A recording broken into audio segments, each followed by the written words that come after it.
राज कपूर कहता है कि जब मैं छोटा था तो मेरी माँ मेरे को अपने साथ में नहलाती, तो मेरे को अपनी माँ को देखकर काम वासना जागी। इस प्रकार के लुच्चे व्यक्ति को आप उसको सेलिब्रेट करो। दीपिका पादुकोण को फिर आप परीक्षा पे चर्चा के लिए बुला लेते हो। उसका एजुकेशन का ट्रैक रिकॉर्ड क्या है? 12वीं फेल। उसका मेंटल जीनियस का क्या ट्रैक रिकॉर्ड है कि डिप्रेशन की पेशेंट है। Why do you hate Bollywood so much? Bollywood ने केवल चोरी की है, म्यूजिक, सीन, प्लॉट, थीम, सब कुछ। लता मंगेशकर, उन्हीं का एक इंटरव्यू का पार्ट है, उनको काम नहीं मिला। उनका क्रिटिसिज्म किया था दिलीप कुमार ने। इनका ये कहना था कि अरे ये दही भात खाने वाली ये उर्दू कैसे ठीक से बोलती। एक फोटो है 70s की पार्टी की, उसके अंदर में सब बैठे हंस रहे हैं और एक लड़की पूरी नग्न। ये बॉलीवुड की पार्टी है। वो बीफ खाएगा। रेड मीट है। I'm a big beef guy। आप अगले फिल्म में उसका next big film Ram.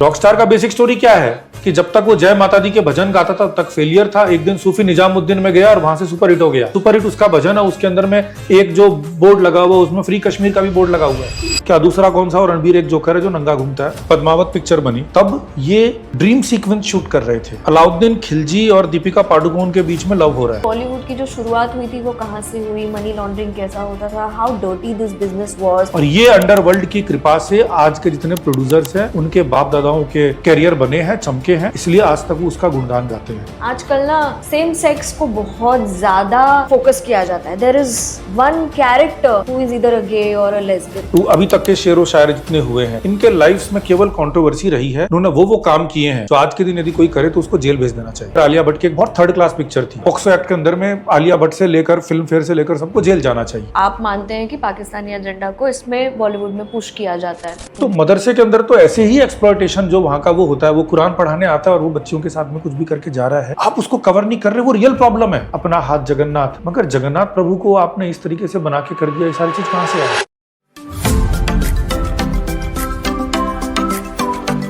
Hello everyone, नमस्ते, welcome to the Ravya Sarda show. आज हमारे साथ जुड़े हैं एक ऐसे जानी मानी हस्ती जिनसे ग्रोक ने भी माफी मांगी है जब ऐसे सवाल उठाए गए सनातन धर्म को लेकर। बीफ खाने के ऊपर काफी सवाल उठाए गए थे जहां पर ग्रोक ने उनसे माफी मांगी। ये है एक रिसर्चर, एक data scientist. So please welcome also the founder of gems of Bollywood.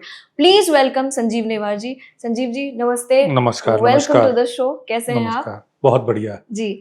Sanjeev ji, आपने जेम्स ऑफ बॉलीवुड नाम का जो एक वेबसाइट और ऐप वगैरह सब आपने ओपन किया है, देयर आर दीज चैनल्स, वहाँ पर हमने काफ़ी सारे वीडियोस देखे हैं। अभी रिसेंटली कुछ ऐप्स बंद भी हुए हैं, जैसे उल्लू, कुछ 25 ऐप्स बंद हुए हैं, राइट, सॉफ्ट पॉर्न के मद्देनजर रखते हुए।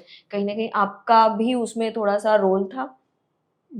थोड़ा क्या, बिगिनिंग से हम ही ने उस इश्यू को उठाया था जी।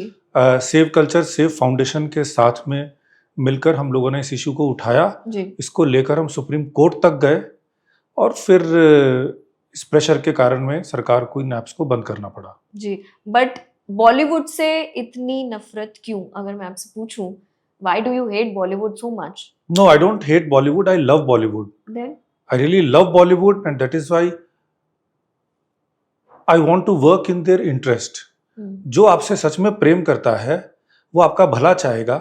तो जब आप गलत पथ पे जा रहे हो तो आप उसको ठीक करने का उपाय, आप उत्तरदायित्व लोगे।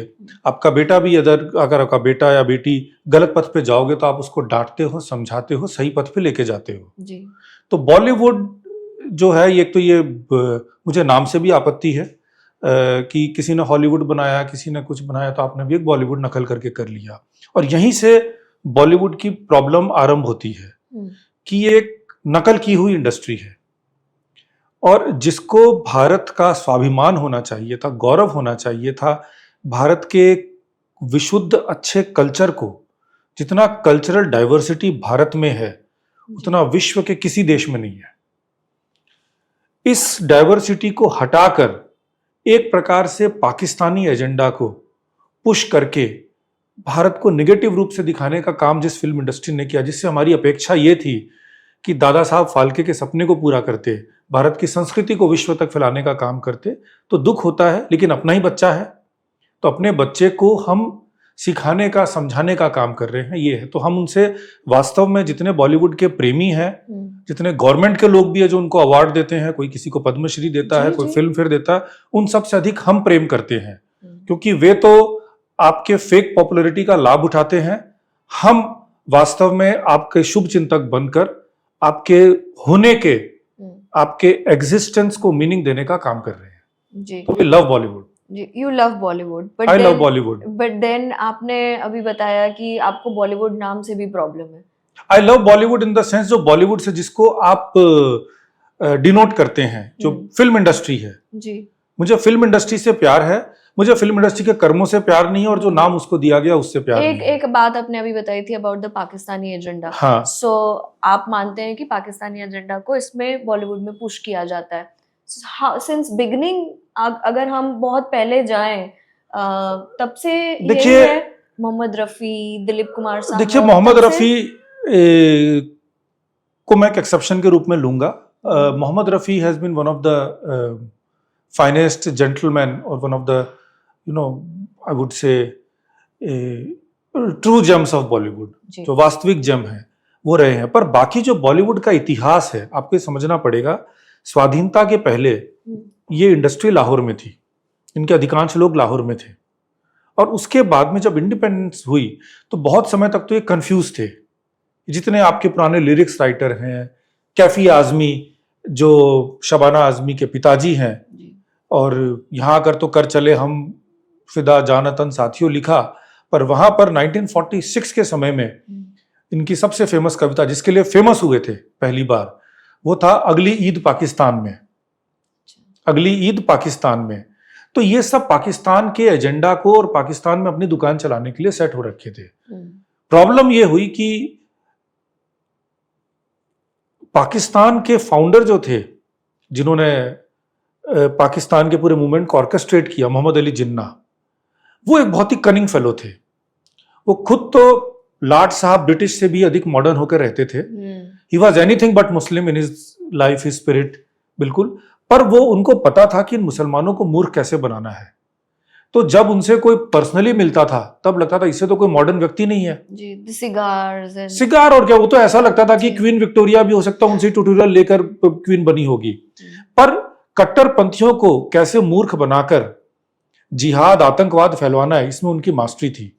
तो ये जितने एलीट शायर, शेरो शायरी, देखो ये बड़े निकम्मे से लोग होते थे। इनका पर्सनल लाइफ देखो तो बहुत ही डिबॉच लाइफ था। और ये शेरो शायरी के बारे में मैं बिल्कुल कह सकता हूँ, आपके शो में कंट्रोवर्सी हो तब भी मैं एविडेंस दे सकता हूँ कि राइट फ्रॉम मिर्जा गालिब तो अभी तक के शेरो शायर जितने हुए हैं, इनके लाइफ्स में केवल कंट्रोवर्सी रही है। इन्होंने वो काम किए हैं जो आज के दिन यदि कोई करे तो उसको जेल भेज देना चाहिए।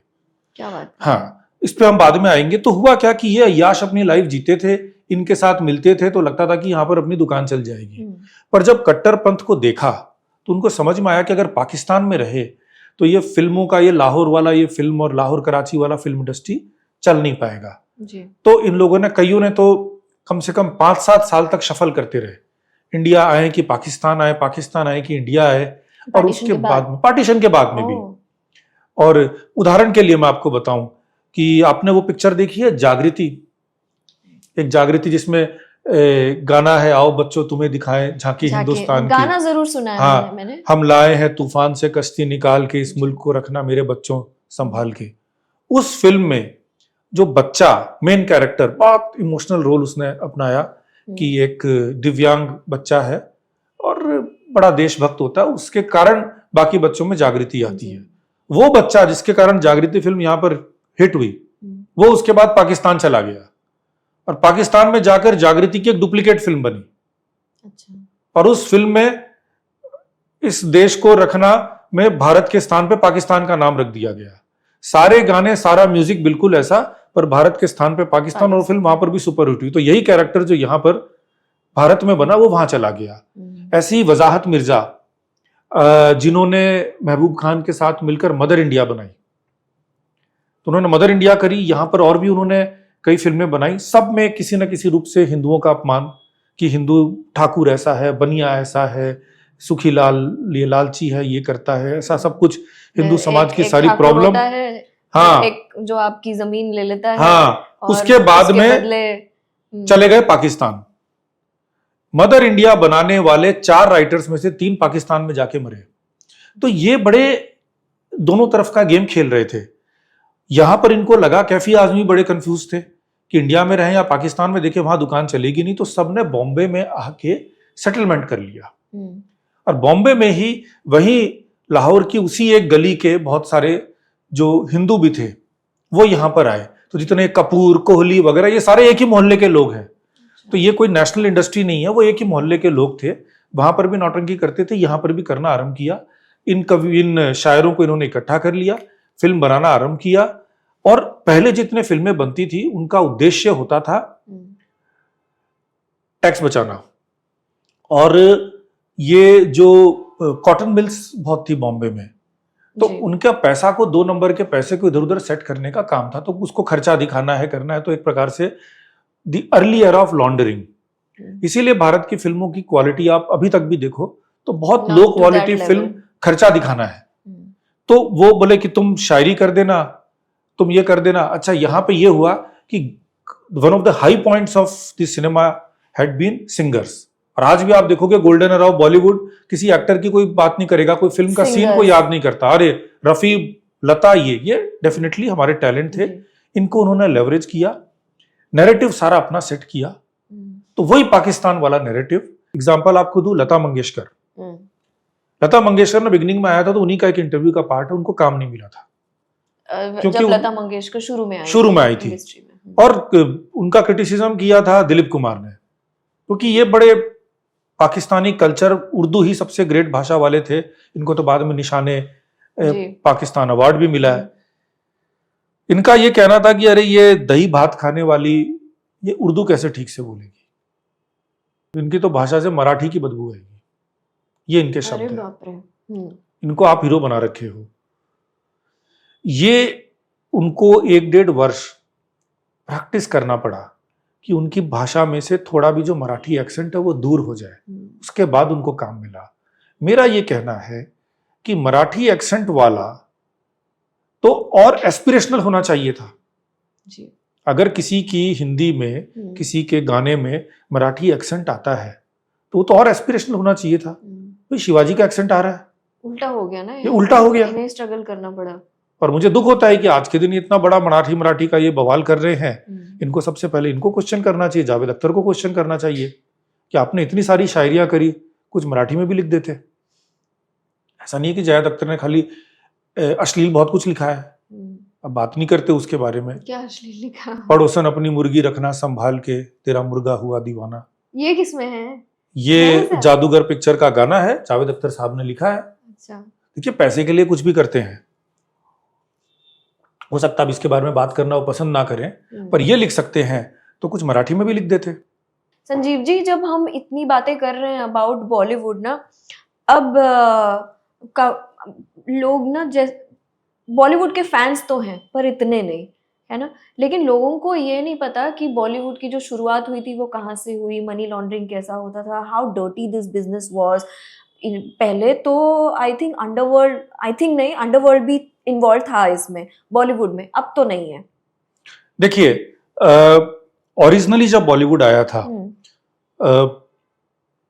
मैं बॉलीवुड से भी पहले की बात करता हूं, 19th सेंचुरी के एंड में यहां पे लोगों को कंट्रोल करने के लिए अफगानिस्तान से ब्रिटिश ने जो थोड़े हट्टे कट्टे पठान मंगाए थे। ये जो बोलते हैं ना पठान लंबा चौड़ा होता है, ऐसा नहीं कि अफगानिस्तान में हर पठान लंबा चौड़ा होता है। हमारे को परसेप्शन इसलिए दे दिया गया कि उनमें जो लंबे चौड़े थे उनको गुंडा बनाकर ब्रिटिश लेकर आए थे। ब्रिटिश लेकर आए थे यहाँ की पॉपुलेशन को कंट्रोल करने के लिए, यहाँ पे अपना राज चलाने के लिए, वर्चस्व के लिए। फिर अगले 10-20 साल तक उन्होंने उनसे काम कराया। उसके बाद में ब्रिटिश के भी वो आउट ऑफ कंट्रोल हो गए। इंपोर्टेड पठान्स और अच्छे पठान भी आए हैं, इसलिए मैं सारे पठान की बात नहीं करूंगा। मैं एक स्पेसिफिक जो बॉम्बे साइड में जिन पठानों की बात हो रही है। और उसके बाद ब्रिटिश के दस्तावेज कहते हैं कि वो ये सोचने लगे कि अब इनको कंट्रोल कैसे किया जाए। अच्छा, यहाँ का जो नेटिव मुसलमान था वो इनसे परेशान था, ये भी बात है, क्योंकि ये गुंडे थे और इनके वैल्यू सिस्टम बहुत ही बेकार था। किसी की लड़की उठाकर ले जाएंगे, किसी को कुछ कर देंगे, मार देंगे, बिल्कुल दे वर क्रिमिनल्स। और फिर हमारे यहाँ पर एक ही कीड़ा जगता है कि हम कैसे इनको नॉर्मलाइज करें। जब ज्यादा कोई गुंडा बन जाता है तो हम उसका इंसानी पक्ष दिखाने लगते हैं। कोई बुरहान वानी बन जाता है तो बरखादत बताती है कि उसका बाप कैसे हेडमास्टर था। ये मानसिकता रहती है। ये मानसिकता हमें कोई ना कोई सपोर्ट करने के लिए होता सपोर्ट है। करने आता है, तो ये इसके कारण इनको शील्ड मिला। तो ब्रिटिश ने भी देखा कि अब ये लोग अपना डील कर रहे हैं, तो ब्रिटिश ने छोड़ दिया। मतलब तुम जानो, सी ब्रिटिश हैड नो एजेंडा कि हमारे पॉपुलेशन का कल्याण हो। जी जी जी। हमारे यहाँ पर इवन इंक्लूडिंग रविंद्रनाथ टैगोर जी, बहुत बड़े कवि है, सब है, बट इस सेकुलरिज्म का बग उनके पास भी आया और एक उन्होंने स्टोरी लिखी आर्टिफिशियल, काबुली वाला। आपने अगर काबुली वाला स्टोरी पढ़ी हो तो वो स्टोरी इस बारे में ही थी कि कैसे एक छोटी सी बच्ची के साथ एक काबुली वाला प्रेम करता है और फिर वो किसी का खून करके चला जाता है। जब बात वापिस आता है तो बच्ची बड़ी दिखती है और वो बड़ा इमोशनल हो जाता है क्योंकि वो अपनी बेटी को याद करता है, उसमें बेटी देखता है। अब ये उन्होंने, with due respect to Rabindranath Tagore and his talent, he is one of the most genius artist of words ever born in this planet, but ये स्टोरी उन्होंने असत्य लिखी। ये स्टोरी उन्होंने इसलिए लिखी क्योंकि काबुली वाला वर इल फेम्ड देन, उस समय बदनाम थे इस बात के लिए, कुख्यात थे कि ये बेटियों को उठाकर लेते हैं। पीडोफिलिया के केसेस में बदनाम थे क्योंकि इनके यहाँ पर आज भी आप देखो अफगानिस्तान में छोटी छोटी बच्चियों का बुड्ढे के साथ विवाह कर देते हैं। ये आज के दिन 21वीं शताब्दी की बात बता रहा हूं, उस समय की स्थिति आप समझ सकते हो। ये तो आपने एक प्रकार से उनको व्हाइट वॉश किया। अब ये जो पठान थे, ये गुंडे बनकर इनका काम हफ्ता उगाई करना, मारना पीटना। अभी तक ये जो बैंक वाले लोन देते हैं, ये तो कोर्ट ने जाकर कई जगह कंट्रोल किया है। तो आपके अगर कार है तो पठान भेजते थे, कलकत्ता तक में भी ये था कि पठान गाड़ी छीन कर लाता था। हाँ, ये वो वसूली वाला तो ये इनका धंधा बन गया। इनका यूज फिल्म वालों ने किया कि भाई ये कॉटन मिल गई, एक लगाया और ये पैसा तू उगाही कर, फिर पैसा जो निकला उसको लगाना है तो चलो एक नाटक बना दो। इसलिए थर्ड क्लास फिल्में बनी। किसी को बुला लिया, बोला कि तुम जाकर यहां से स्टोरी उठा लो, यहां से म्यूजिक उठा लो, यहां से ये कर लो, करके बनाया ये पठान। वो आपने एक पंचतंत्र में कहानी सुनी ना कि वो मेंढकों ने समस्या हुई दूसरे ग्रुप से तो उन्होंने सांप को बुला लिया, तो ये सांप बड़े हो गए। ये पठान वहां पर करते करते करते गुंडे बन गए। ये बाद में वहां का पठान माफिया अंडरवर्ल्ड बन गया। पहले ये आपके लिए हफ्ता वसूली करते थे, फिर ये आपके फिल्मों को कंट्रोल करने लगे।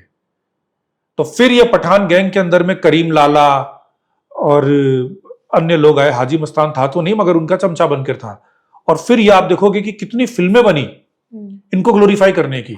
अभी तक ये जो पिक्चर आई है, क्या नाम है, जिसको लेकर आलिया भट्ट की एक बहुत थर्ड क्लास पिक्चर थी, जिसको मुन्नी बाई या कौन सा, वो गंगूबाई, हाँ, जेल भेजना चाहिए। उस फिल्म को प्रमोट करने के लिए छोटी छोटी बच्चियों को गंगूबाई का कपड़ा पहनाकर वो प्रमोट कर रहे थे। हमने चाइल्ड कमीशन को बोलकर रोक लगवाया, मगर पॉलिटिकल कनेक्शन है तो हुआ नहीं, वरना ये तो चाइल्ड पॉक्सो एक्ट के अंदर में आलिया भट्ट से लेकर फिल्म फेयर से लेकर सबको जेल जाना चाहिए। I am being very honest. But coming back to the point, उसके अंदर में भी स्टोरी क्या है कि सारे उसका अत्याचार करते हैं उस पर, गंगूबाई पे और उनके सारे लोगों पे। लाला करता है, ये करता है। सेवियर के रूप में अजय देवगन जी है। कौन? करीम लाला, जो उस समय का सबसे नोटोरियस अंडरवर्ल्ड का माफिया था। और ये अंडरवर्ल्ड की कृपा से आज के जितने प्रोड्यूसर्स हैं उनके बाप दादाओं के कैरियर बने हैं, चमके हैं, इसलिए आज तक वो उसका गुणगान गाते हैं। फिर उसको निपटाने के लिए गैंग वॉर हुआ तो दाऊद इब्राहिम आया। दाऊद इब्राहिम ने पठान गैंग को समाप्त किया, फिर उसने अपना कर लिया। तो फिर ये गैंग वॉर के चक्कर में 70s के बाद से, लेट 60s से इनका वर्चस्व चालू हुआ। 70s के बाद से जो बॉलीवुड फिल्म इंडस्ट्री है, जो पहले काला धन को लगाने के लिए सेट हुई, बाद में किशोर कुमार आदि के टाइम पे इंदिरा गांधी बहुत हाई टैक्स लगा रखी, तो टैक्स सेविंग मैकेनिज्म बन रखा था जी। वो बाद में अंडरवर्ल्ड का मैकेनिज्म बन गया। जैसे ये पिक्चर आई थी चलती का नाम गाड़ी, किशोर कुमार ने बताया, बोला मैंने ये पिक्चर बनाई इसलिए थी कि मेरे को लॉस दिखाना था। तो उसने क्या किया, वो चलती का नाम के 2 बहुत हिट गाने हैं, आपको अगर याद होगा, एक लड़की भीगी भागी सी और दूसरा हम थे वो थे और समा रंगी समझ गए ना। दोनों गाने सुपरहिट है, दोनों गाने सुपरहिट है। दोनों गाने उसने जो है हॉलीवुड के सिंगर से नोट बाय नोट कॉपी कर लिया। बहुत कम लोगों को पता है कि they are blatantly plagiarise song, both of them. एक वाटरमेलन सॉन्ग है there was a watermelon on the street, वो थे उससे बन गया। और एक लड़की एक दूसरा वाला, वो एक ही सिंगर के दो जी। सॉन्ग्स को, एक माइनर सॉन्ग है कि So, शुरू से ही ये हाँ, जितने कल्चर आया सी है। एक रूल है, if anything is good in Bollywood it must be stolen, simple rule.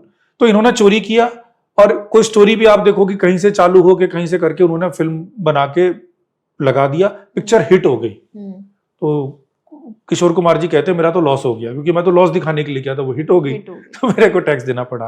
But वहां तक फिर भी हार्मलेस था। मैं बोलूंगा कि अगर आप मेरे से ऑनेस्टली पूछें तो जिस प्रकार का टैक्स रिजीम इंदिरा गांधी के काल में लग रखा था, जी।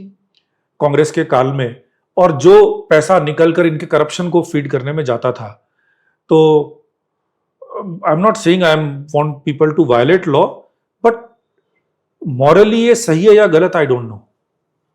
मैं ये नहीं बोल सकता कि कोई अगर टैक्स बचाने के लिए कुछ काम कर रहा है तो गलत है, जी। क्योंकि टैक्स आप दे भी रहे हो तो सरकार के आप उनको दे रहे हो, आप किसी के 5 पुश्तों को जी। नेता बनाने के लिए आप फंड कर रहे हो, हम्म। तो we don't know, it's a very murky area. Yeah. But 70s तक तो कोई मर्कीनेस रहा नहीं, सारा का सारा अंडरवर्ल्ड ने कैप्चर कर लिया। अच्छा, इतना तक कैप्चर किया कि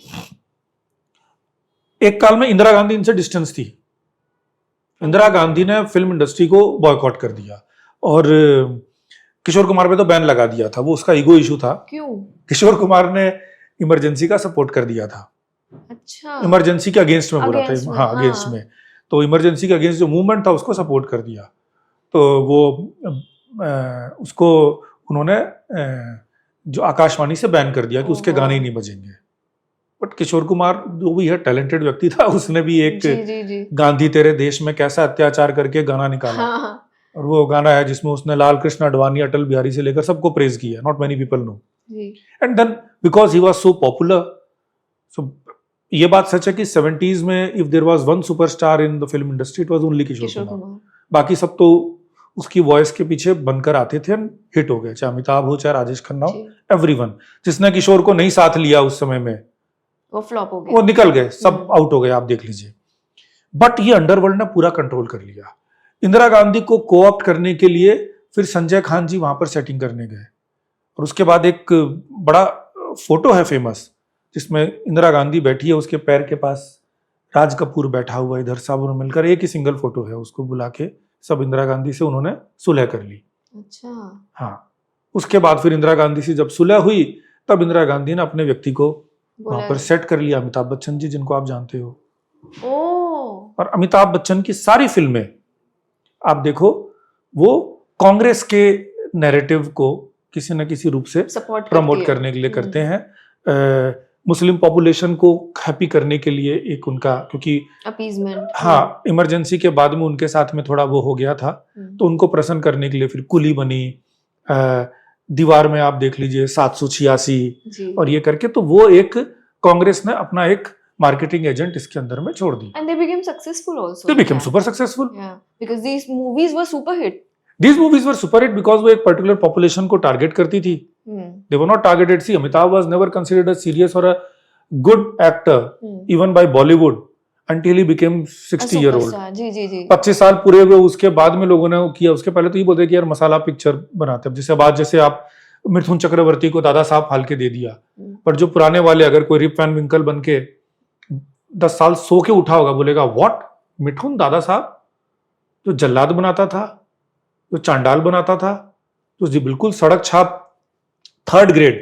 अगर फिल्म इंडस्ट्री में इससे घटिया किसी ने कोई फिल्में नहीं बनाई हैं तो वो ये हिंदुस्तान की किस्म, पता नहीं, हर फिल्म को लेकर गुंडा पुंडा ये सब, the most 3rd grade film, मतलब the lowest that you can get, उसके नीचे कुछ हो नहीं सकता, बट बन गए। तो ये पॉलिटिकल कनेक्शंस का काम होता है। बट 70s में जो ये हाजी मस्तान वर्सेस दाऊद का पूरा झगड़ा चला, 70s से लेके मिड 90s तक, जब तक बॉम्बे बॉम्ब ब्लास्ट नहीं हो गया और उसके बाद के प्रोब के बाद में बाकी लोगों को बचा लिया गया जी। अभी तक वोरा कमीशन की रिपोर्ट नहीं आई है जिसमें बॉम्बे बॉम्ब ब्लास्ट से नीचे रिलेटेड एक्यूज लोगों के नाम है। वो रिपोर्ट अभी तक रिलीज नहीं हुई है, क्योंकि वो नाम निकलेंगे तो प्रॉब्लम हो जाएगी जी। उसके बाद में जो क्रैकडाउन हुआ लगभग वाजपेयी सरकार के टाइम पे, तब तक इन्हीं के लोग कहते हैं कि almost 80% of Bollywood funding was underworld funding. जी। उसमें गुलशन कुमार की मृत्यु हो जाती है, उसमें राकेश रोशन के ऊपर गोली चल जाती है। ये एक अंगार पिक्चर आई थी, वो अगेन करीम लाला को ग्लोरीफाई करने के लिए। उस पिक्चर में एक व्यक्ति का नाम है कि कुछ उस्मान करके, उसका नाम है फाइनेंस्ड बाई, एक अलग पोस्ट बना के। अच्छा। अब ये उस्मान को अगर आप सर्च करोगे तो बॉम्बे बॉम्ब ब्लास्ट ये जो हुआ था उसके अंदर में he was one of the accused. आपकी एक पिक्चर आई जिससे रवीना टंडन का कैरियर बना, सुपर हिट हो गया, सिप्पी ने बनाई थी, जिसमें मोहरा? गाना था कभी तू छलिया लगता है, तुमको जो मोहरा? देखते ही नहीं, तुमको जो देखते ही प्यार हुआ। ठीक है, गाना याद है, पिक्चर गाना, का नाम हाँ, याद नहीं है। Linking road pader road something, कभी उसमें तू सलमान छलिया खान, लगता है, हाँ, कभी बहुत तू- फेमस है। ये गाने लिखने वाला कौन था? दाऊद इब्राहिम का छोटा भाई, जो पाकिस्तान में गैंग वॉर में मरा। ओ, ये तो पता ही नहीं। दाऊद ये लोग- इब्राहिम का ये छोटा, लोग गाने वाने हाँ। आर्टिस्ट भी थे, गाने हाँ, वाने भी लिखते और थे। ये इसकी पिक्चर आई थी, ऋषि कपूर की पिक्चर तो पूरी फ्लॉप हुई। उसमें गाना था क्या, चूम लूं होठ तेरे दिल की यही ख्वाहिश है, सम कुमार शानू ने गाया है, इसका लिखा हुआ। फिर इनका इंटरव्यू है मृत्यु के कुछ वर्ष पहले ऋषि कपूर ने दिया, बोला दाऊद साहब, हमारे पिताजी राज कपूर को बड़ा प्रशंसा करते थे और वो बोले कि तुमने एक फिल्म में अपना नाम कैरेक्टर दाऊद रखा था, तवायफ पिक्चर में ऋषि कपूर का नाम दाऊद था, तो उसको लेकर वो बड़ा इमोशनल हुआ, बोला तुमने मेरे कैरेक्टर को सही रूप से प्रस्तुत किया। हाँ। तो वो उससे दुबई में मिलने गया, और जब राज कपूर जी का इंतकाल हुआ तो वहां पर उसने अपना व्यक्ति भेजा। तो वो तो he is all praise of Dawood Ibrahim. Because there must be funding also, ना? फंडिंग, There must be उसके a lot of बिना- support. बिना सपोर्ट फंडिंग के कोई क्यों ही प्रेस करेगा, राज क्या कपूर, करेगा? संजय खान, ये ऋतिक रोशन के नाना जो हैं जे ओम प्रकाश, वहां पर एस डी बर्मन भी बैठे हुए हैं। एक फोटो है 70s की पार्टी की, उस पार्टी को लोग कहते हैं एलिजेडली उसको उन्होंने ही ऑर्गेनाइज किया था, अंडरवर्ल्ड ने। उसके अंदर में सब बैठे हंस रहे हैं और एक लड़की पूरी नग्न, ओ, मैं आपको फोटो Lying भेज दूंगा, down, okay, लाइन डाउन, भेजिएगा, और डालिएगा सारे इसमें। ऐसे घूम के उसको देखकर हंस रहे हैं। ये बॉलीवुड की पार्टी है। तो मुझे दुख भी होता है कि जब प्रधानमंत्री मोदी से मिलने के लिए पूरा कपूर फैमिली गया कि राज कपूर को हम उसकी लेगेसी हम करेंगे, तो मैं कहता हूं, मैं चाहे देखिए, अब जहां धर्म की बात है, और मैं मानता हूं कि प्रधानमंत्री के पास टाइम नहीं है इतना रिसर्च करने का, वो तो मेरे पास टाइम था, तो वो हो सकता है ही इज मिसलेड, क्योंकि he is also govern by the propaganda, और उनके एडवाइजर ने जो उनको बता दिया, उनकी मीटिंग तो एडवाइजर बता देते, सर इनसे मिल लीजिए, इतना बड़ा हीरो है, वो तो भी 19 घंटा काम ही करते, उनके पास ये सड़क छाप फिल्में देखने का टाइम नहीं है। पर जब ये सरकार इनके लेगेसी को मनाएगी 100 ईयर्स और वॉट एवर ईयर्स को, तो क्या उसमें ये फोटो लगाएगी? और क्या इस प्रकार का काम करने वाला, जो इस प्रकार से स्त्री शक्ति, जो हमारे लिए तो मातृशक्ति है, जो इस प्रकार से ब्लेटेंटली मिलकर जो काम कर रहे हैं, वो किसी भी प्रकार से रोल मॉडल हो सकते हैं? उनके बच्चों को, जो उसके अपने बाप परदादा को आप क्रिटिसाइज नहीं कर सकते। फिर मैं मान सकता हूं कि भाई तुम्हारे दादा परदादा की गलती थी, पर तुम बोलो कि मेरे बाप दादा गलत थे, उनको आप आज के दिन राम बनाकर प्रस्तुत कर दोगे? आज वो बीफ खाएगा। मैं आपको अभी दिखाता हूं, मेरे को किसी ने भेजा एनिमल फिल्म के अंदर में क्या सीन है, मैं आपको दिखा नहीं सकता एज अ फीमेल, किसी ने मेरे को भेजा, वो बिल्कुल it's almost a porn film. वो सीन करने वाले को आप अगले फिल्म में, उसका नेक्स्ट बिग फिल्म राम, तो मतलब बेसिकली आप लोगों के मन में जो आपकी जेन अल्फा जेन बीटा जो भी आएगी आगे वाली जनरेशन, उनके मन में जब वो आंख बंद करके ध्यान लगाएंगे और बोलेंगे मेरा भगवान राम कौन है, तो वो वहशी दरिंदा देखेंगे बीफ खाने वाला। ये होता है प्रोपेगेंडा। राज कपूर की पूरी फैमिली, आपको राज कपूर के बारे में बताऊं, राज कपूर की बायोग्राफी में लिखा हुआ है, ये मैं नहीं कह रहा, उसके द्वारा इंडोर्स्ड बायोग्राफी। राज कपूर के पिता थे पृथ्वीराज कपूर। पृथ्वीराज के पिता वो अपने समय के लफंगे थे, और उनकी बायोग्राफी में लिखा है कि वो इतने बड़े लफंगे थे कि पृथ्वीराज कपूर के जो दादा थे उनको लगा कि ये मेरा बच्चा, मेरा पोता इसके संगत में बिगड़ जाएगा, तो Out उन्होंने of उससे hand. दूर कर लिया। और बोला, उसके बारे में फेमस था कि, और ये राज कपूर जी बताते हैं, मैं नहीं बता रहा, उन्होंने, कि वो जिस गांव में जाते थे तो लड़कियां छुप के भाग जाती थी कि लुच्चा चाचा आ रहा है, लुच्चा चाचा, उनको नाम लुच्चा चाचा करके बोलते थे। तो उन्होंने बोला कि मैंने अपने बच्चे को बचाने का प्रयास किया। तो पृथ्वीराज कपूर में डेफिनेटली वो संस्कार थे, वो शिव जी के भी भक्त थे, तो उतना नहीं हुआ। मगर राज कपूर के एंगल में, राज कपूर कहता है, मुझे ये सत्यम शिवम सुंदरम और ये राम तेरी गंगा मैली और उसमें जो नग्न स्त्री दिखाने का जो इंस्पिरेशन मिला, वो इससे मिला कि जब मैं छोटा था तो मेरी माँ मेरे को अपने साथ में नहलाती थी, तो मेरे को अपनी माँ को देखकर काम वासना जागी। इस प्रकार के लुच्चे व्यक्ति को आप उसको सेलिब्रेट करोगे? ये उसने खुद लिखा है, खुद बोला है।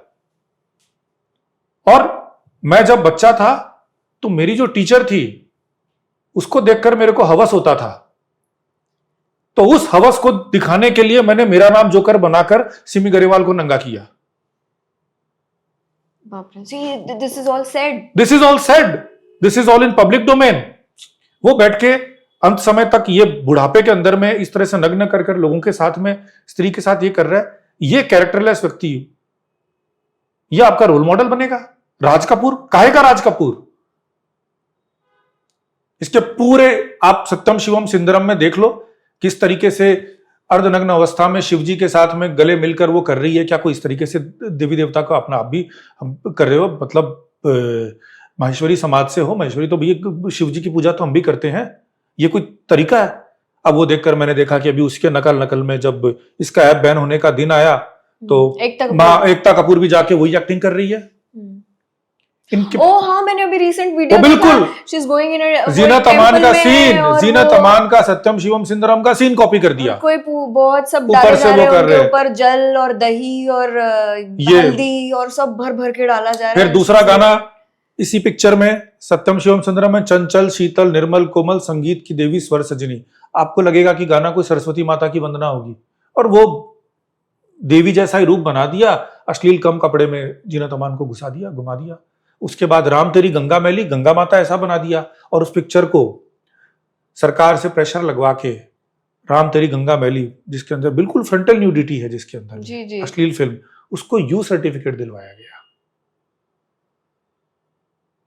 You certificate. और नाम में नाम राम कौन है? जो वहां पर जाता है और एक लड़की के साथ में अवैध संबंध कर लेता है और भाग आता है, फिर उसके संतान उत्पन्न हो जाती है, फिर वो आती है, उस पर सब लोग, सारे हिंदू मिलकर उसका बलात्कार करते हैं, उसको छेड़ते हैं, वो किसी तरह से बच के। और यहाँ पर गंगा सागर, आपके गंगा माता की यात्रा, जहां एक एक धाम है, हम हाथ जोड़ते हैं, चाहे बनारस हो, चाहे गंगा सागर हो, चाहे गंगोत्री हो, हम वो गंगा माता, हमारी माता है। गंगा माता की, देखिए आप एक बात समझिए, गंगा धाम में स्त्री पुरुष सब मिलकर गंगा स्नान करते हैं। हमारे धर्म की ये भावना रही है पवित्र कि स्त्री घाट है, वहां पर स्त्रियां स्नान भी करती है, तो कोई उनके प्रति ये भाव नहीं देखता, कोई नजर तक नहीं करता, सब माता स्वरूप होती है वहां पर। और आज आप देख रहे हो, वहां पर जाकर रोज आपको मिलते हैं लोग कि कोई वहां पर घुस गया और वहां पर बदमाशी कर रहा था। आपने ये सोच बिगाड़ दी। ये फिर आप बोल रहे हो कि बॉलीवुड के प्रति आपको इसी वजह से हुआ ना, क्योंकि दिमाग में राम तेरी गंगा मैली डाल दिया आपने। सुन साहिबा सुन प्यार की धुन, ये गंगा माता ये गाएगी। और इसीलिए लता मंगेशकर आप लोग बनाते हो, ठीक है, लता मंगेशकर की वॉइस बहुत अच्छी थी, स्किल किसी के अंदर बहुत अच्छा हो सकता है, बट मेरे लिए कोई रोल मॉडल नहीं है। बट ये जब आप संजीव जी बता रहे हैं तो हम सोचने पे मजबूर है कि अच्छा ये नाम देखिए ऐसे दिया गया था, जैसे राम तेरी गंगा मैली होगी। लेकिन उस समय क्या गवर्नमेंट या उस समय कोई जागरूक लोग नहीं थे कि who would take objection कि नहीं करने वाले थे, नहीं चाहिए थे ऑब्जेक्ट लोग करते थे। 1950 में जयदयाल गोविंदका जी, जो कि गीता प्रेस गोरखपुर के फाउंडर है, उन्होंने एक पुस्तक लिख के, आज तो आउट ऑफ प्रिंट है, उन्होंने प्रेडिक्ट किया था। वो जब हावड़ा स्टेशन से आ रहे थे तो कामिनी कौशल निकली और बड़ा उसको देखने के लिए लोग टूट पड़े थे। तो उन्होंने ये बोला कि ये जो फिल्मों का बुखार है, तब तो फिल्में बड़ी शिष्ट होती थी, बोला ये जो इस तरीके का अपने देवी देवताओं को छोड़कर तुम इन लोगों के जिनके बैकग्राउंड वगैरह कुछ नहीं है, ऐसा कोई जीवन कोई सच्चरित्र नहीं है, इनके पीछे तुम जो पागल हो रहे हो, ये हमारे समाज का एक दिन ऐसा पतन होगा कि सब तुम चिंता करोगे कि कहां पर तुम नष्ट हो गए। तब किसी ने नहीं कहा, आज वो हो रहा है। आप जेन एक्स, जेन वाई, जेन जी सबका देख लीजिए, बर्बाद हो चुके हैं। कपूर की बात कर रहे हैं, राज कपूर से लेके अब भी आप देखिए, still they are praised. India में इतना फैन फॉलोइंग है। रणधीर कपूर ने अभी कुछ समय पहले वो कौन सा कपिल शर्मा शो जो भी आता है, उसके अंदर में बता रहा है निर्लज्ज होके कि हमारे यहाँ पर होली होती थी तो हम पूरा मुंह को वो कर लाइट बंद कर लड़कियों को इधर उधर गलत ऐसे रंग लगा दिया करते थे, और जो हीरोइनें वगैरह आती थी बेसिकली उनको मॉलेस्ट कर देते थे। इसके कारण बाद में हमारे यहाँ पर हीरोइनें आना बंद कर दिया। इसके ऊपर में प्राइड कर रहे हैं कि मैं और ऋषि ये करते थे। तो ये तो पूरा मॉलेस्टेशन, प्रोस्टिट्यूशन है। आप स्त्री का जहां पर देखिए, यत्र नार्यस्तु पूज्यन्ते रमन्ते तत्र देवा, जहां नारी का सम्मान होता है वहीं पे देवता रमन करते। ये हमारी संस्कृति का फाउंडेशन। अगर आप बोलो कि हिंदू संस्कृति या मुस्लिम संस्कृति, क्रिश्चियन संस्कृति, जो भी भारतीय है, मैं तो अभी हिंदू मुस्लिम की बात ही नहीं कर रहा क्योंकि ये इशू रिलीजन से ऊपर है। हाँ। ये इस यहाँ के भारत के कल्चर का इशू है, और उसका कल्चर का एक सबसे बड़ा फाउंडेशन ये है कि स्त्री का सम्मान, स्त्री किसी भी रूप में हो, कैसी भी हो, हम उनको मात स्वरूप से देखते हैं। बोलते हैं मातृवत परदारेशु, दूसरी स्त्री है भाई माता के समान है, अपनी स्त्री है वो ठीक है। एक ये रेस्पेक्ट की भावना, जहां इसको तोड़ा जाए। और आज तो ये हालत हो गई है कि घर के अंदर में अपने बाप और अपने भाई से सुरक्षित नहीं है। ये सब कंटेंट देख देख के एनिमल पिक्चर देखने वाला क्या होगा। तो ये इनके फादर ने भी यही किया। ये राज कपूर की सारी फिल्में, रणधीर कपूर इस पे गर्व कर रहा है कि हम हीरोइनों को छेड़ते थे जी। उसके बाद में ऋषि कपूर दाऊद इब्राहिम का वो कर रहा है। ये आपके रणबीर कपूर सारी फिल्में, किसी में जय माता दी करके वो रॉकस्टार पिक्चर है, उसके रॉकस्टार का बेसिक स्टोरी क्या है कि जब तक वो जय माता दी के भजन गाता था तब तक फेलियर था। एक दिन सूफी निजामुद्दीन में गया और वहां से सुपर हिट हो गया, और उसके बाद में जो सुपर हिट उसका भजन है, उसके अंदर में एक जो बोर्ड लगा हुआ है उसमें फ्री कश्मीर का भी बोर्ड लगा हुआ है, खालिस्तान का भी बोर्ड लगा हुआ है, जो फ्रीडम वाला है। हम ये चीजें नोटिस ही नहीं करते while watching the movie। आपने अपने ही देश में अपने यहाँ पर सेपरेटिज्म करके अपनी ही संस्कृति को बोलकर ये करने वाले को आपने हीरो बना दिया, और आज आप बैठ के वो बीफ खाता है, बोलता है मेरे को पेशावर का बीफ पसंद है। बीफ भी भैया इधर उधर का नहीं, पेशावर का बीफ। क्यों? पेशावर के बीफ के ऊपर मैं दो कहानियां बता देता हूं आपको। पहली बात है, पेशावर का बीफ इसलिए नोटोरियस हुआ था क्योंकि एक समय में ये न्यूज की बात है कि वहां पर कम्युनल वायलेंस हुए थे। कम्युनल वायलेंस इसलिए हुए थे कि गुप्ता था, उसके ऊपर किसी का कर चढ़ गया था। तो वो कर जब चढ़ गया तो पठान था या कोई था, उसने बोला कि तुम एक काम करो, मेरे आगे इस गाय को काट दो तो मैं तुम्हारा गाय कर्ज उतार दूंगा। ये न्यूज की स्टोरी बता रहा हूं, इंडिपेंडेंस के पहले की। उस व्यक्ति ने ये लिया और जाकर उसी को मार दिया, बोला गाय को नहीं मारूंगा, और खुद मर गया। फिर वहां पर बहुत वायलेंस हुआ। Peshawari beef became the symbol of cow killing. तो जब भी कोई पेशावर बीफ बोलता है, कहीं और का हो तो बात अलग है, पेशावर बीफ का अर्थ ही है इतिहास में, और इनको पता है क्योंकि ये लोग तो आए पेशावर से हैं जी। इनके उसके बाद ही वो सारे बवाल हुए, तभी तो ये लोग भाग के भी आए ना। पहले तो पेशावर में ही रहते थे ये कपूर खानदान। क्यों भाग कर आए? क्योंकि आपकी गौ माता की रक्षा के लिए ही आपको वहां पर रहना अलाउड नहीं था। आपको हिंदू थे, आपको भाग के आना पड़ा पाकिस्तान से। बहुत इजी है ना। और आज आप बैठकर उसी पेशावर का बीफ, जिसका फाउंडेशन ही गोमांस है, आप इस तरीके से टीज करने के लिए बोल देते हो। एक शो में ये और दीपिका पादुकोण बैठी थी, अपना हाथ जगन्नाथ, किस चीज के लिए बोल रहे हैं मेरे को बोलने की आवश्यकता नहीं है, मगर जगन्नाथ प्रभु को आपने इस तरीके से बना के कर दिया, ये सारी चीज कहां से आए? और वो दीपिका पादुकोण को फिर आप परीक्षा पे चर्चा के लिए बुला लेते हो। वो कभी वामपंथियों के साथ में वहां JNU स्लोगन करती है, कहीं बेशरम रंग भगवे रंग का करती है, फिर अपना हाथ जगन्नाथ करके अश्लीलता करती है। सारा कल्चर, सब थर्ड ग्रेड फिल्में। उसको बुला लेते हो परीक्षा पे, चर्चा पे, उसका एजुकेशन का ट्रैक रिकॉर्ड क्या है? 12वीं फेल। उसका मेंटल जीनियस का क्या ट्रैक रिकॉर्ड है कि डिप्रेशन की पेशेंट है, दवाई खा रही है। लेकिन क्योंकि आपके कुछ नेताओं के बाबुओं के क्लोज होंगी, फाइनेंशियल क्लोजनेस है, या होता है ना बचपन से ही एक होता है कि भाई हम तो सुपरस्टार हीरो हीरोइन के साथ फोटो खिंचाए, वो फेटिश, जुवेनिल फेटिश वो पूरा कर रहे होंगे बाबू लोग, तो आप उनको परीक्षा पे चर्चा पे बुला लेते हो। ये है रणबीर। क्या दूसरा कौन सा? और रणबीर एक जोकर है जो नंगा घूमता है, वो और दीपिका पादुकोण, इनके आपस के अफेयर के बारे में इंडस्ट्री में बहुत समय से गॉसिप था। और गॉसिप क्या, रियलिटी, दोनों में अफेयर चल रहा था। तब आप सोचिए पद्मावत पिक्चर बनी, उसके अंदर में अगर इन दोनों के बीच में कुछ है तो आइडियली आप ये सोचोगे कि हीरो हीरोइन का रोल इनको दिया जाएगा जी, खिलजी जो बताया लेकिन गया इसमें है। आपने इसको खिलजी बनाया, और जिसके साथ अफेयर चल रहा है उसको खिलजी बनाया गया, और मां पद्मावती का रोल दीपिका पादुकोण को दिया गया। ओरिजिनल मूवी जो थी, क्योंकि इनका प्लान कुछ और था, और जिसके कारण करणी सेना ने इनकी पिटाई की थी। जब पिटाई हुई थी तब ये ड्रीम सीक्वेंस शूट कर रहे थे। ड्रीम सीक्वेंस जिसके अंदर में अलाउद्दीन खिलजी और दीपिका पादुकोण के बीच में लव हो रहा है, जो कि हमारे लिए अनथिंकेबल है, क्योंकि मां पद्मावती को बहुत सारे कम्युनिटी के लोग तो देवी का रूप ही मानते हैं, साक्षात जैसे कुल देवी होती है, जौहर तो ले लिया। हाँ जौहर ले लिया, तो उनको तो देवी मां के स्वरूप में, उनको तो देवी माना जाता है, जैसे रानी सती दादी है आदि। आप उनका ड्रीम सीक्वेंस शूट कर रहे हो, जानबूझकर एक्टर भी आपने किया, क्योंकि जो ओरिजिनल मूवी थी, जो ओरिजिनल प्लॉट था, उसमें इसको थोड़ा ह्यूमन कैरेक्टर दिखाना था खिलजी को, इसको एक बंधी हुई महिला दिखानी थी कि एक अपने रीत रिवाज के अंदर में है, ये जो इनका जो टिपिकल लेफ्टिस्ट टाइप का प्रोपेगेंडा, क्योंकि ये भंसाली जी इसके लिए फेमस है।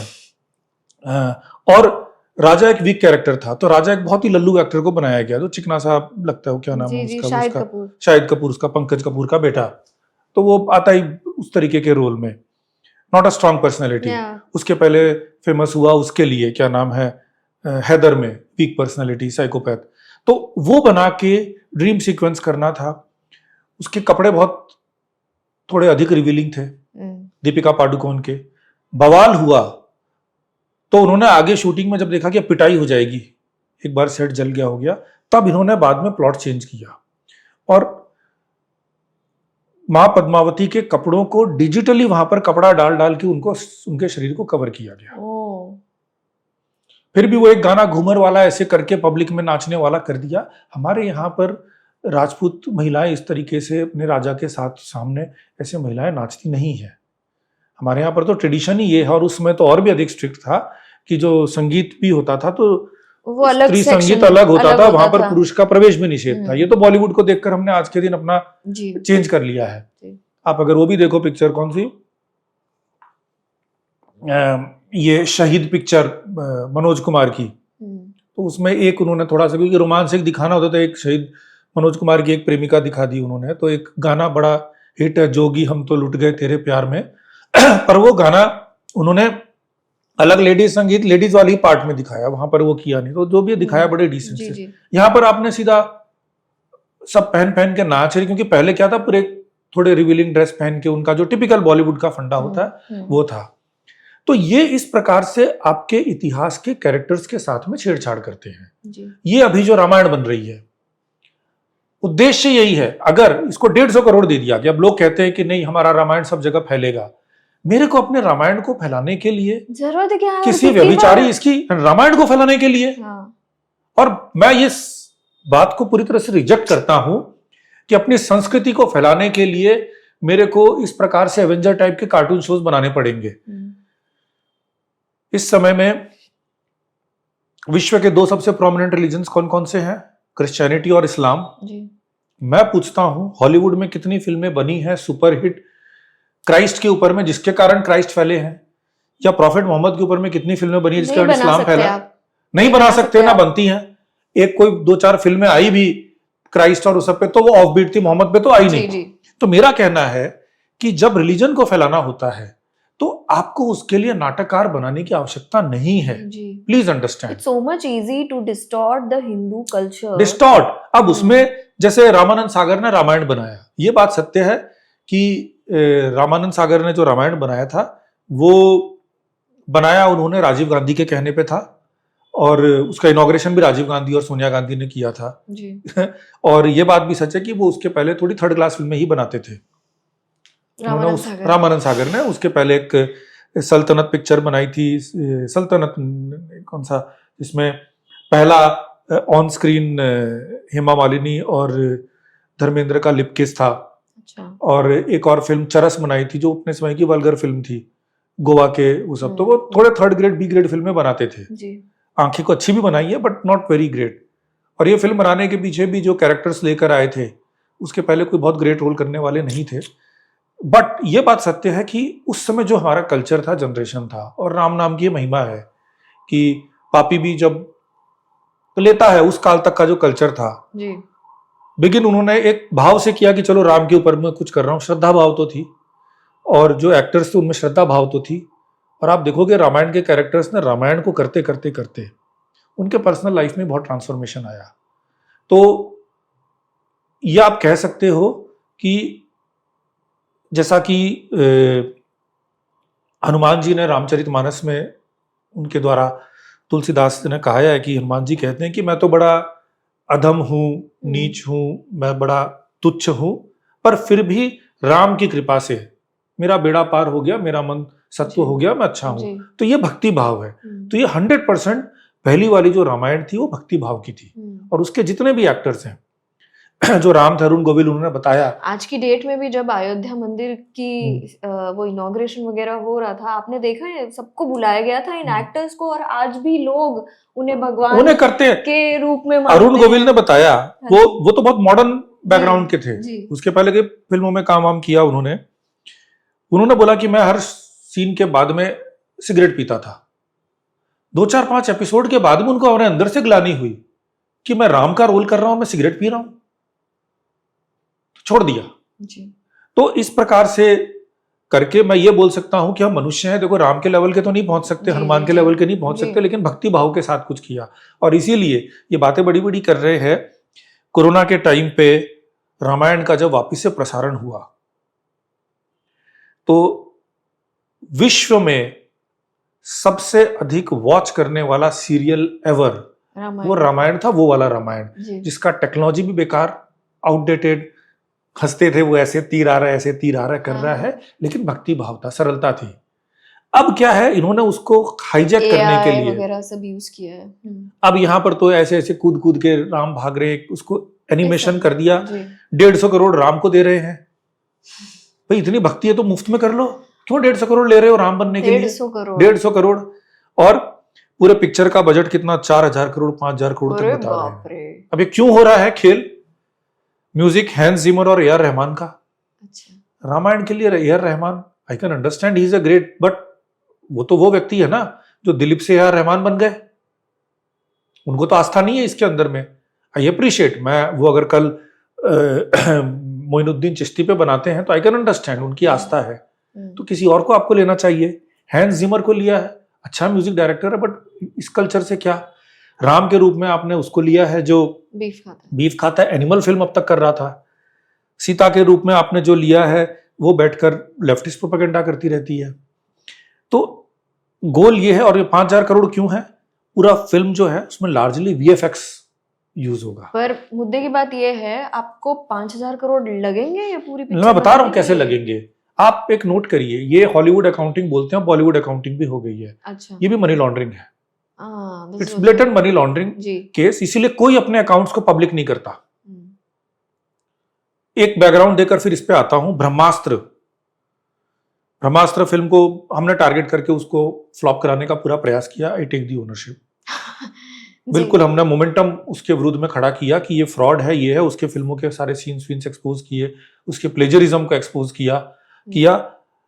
तो उसके काउंटर में पहली बार करण जौहर ने एक नया इनोवेशन किया, और करण जौहर के डायलॉग लेकर किया था कि करण जौहर ने खुद ही कहा था कि हम फिल्म को हिट बनाने के लिए, रेटिंग देने के लिए जानबूझकर उसका जब इन्फ्लेटेड बॉक्स ऑफिस रिजल्ट बताते हैं, ये पहले बता रखे हैं, झूठा नंबर बताते करते हैं। तो इसके अंदर में इन्होंने क्या किया, पहली बार स्क्रीनशॉट ले लेके बताना चालू किया, ब्रह्मास्त्र ने इतने करोड़ कमा लिए, इतने करोड़, लास्ट में कुछ 800 करोड़ या 1000 करोड़ का इन्होंने दिखा दिया कि जी ब्लॉकबस्टर। उसके बेसिस पे सरकार में इन्फ्लुएंस था, पद्मश्री दे ही रखा था सरकार में, मतलब कुछ मोल्स हैं सरकार में जो इनको सपोर्ट करते हैं, और इन्होंने अवार्ड भी दिलवा लिया, सब कुछ कर लिया, वो तो बिक जाता है। ठीक। रियलिटी ये है कि अगर 1000 करोड़ कमाई, यानी उस समय तक की भारत की सबसे हिट मूवी ब्रह्मास्त्र, तो उसके 3 साल बाद चुपचाप से उसी साल में लॉस दिखाते हैं कि मेरी कंपनी को तो कितने करोड़ का लॉस हो गया, अपने लोगों को सैलरी नहीं दे रहे हैं, और फिर अपनी कंपनी को आधार पूनावाला को बेच दिया।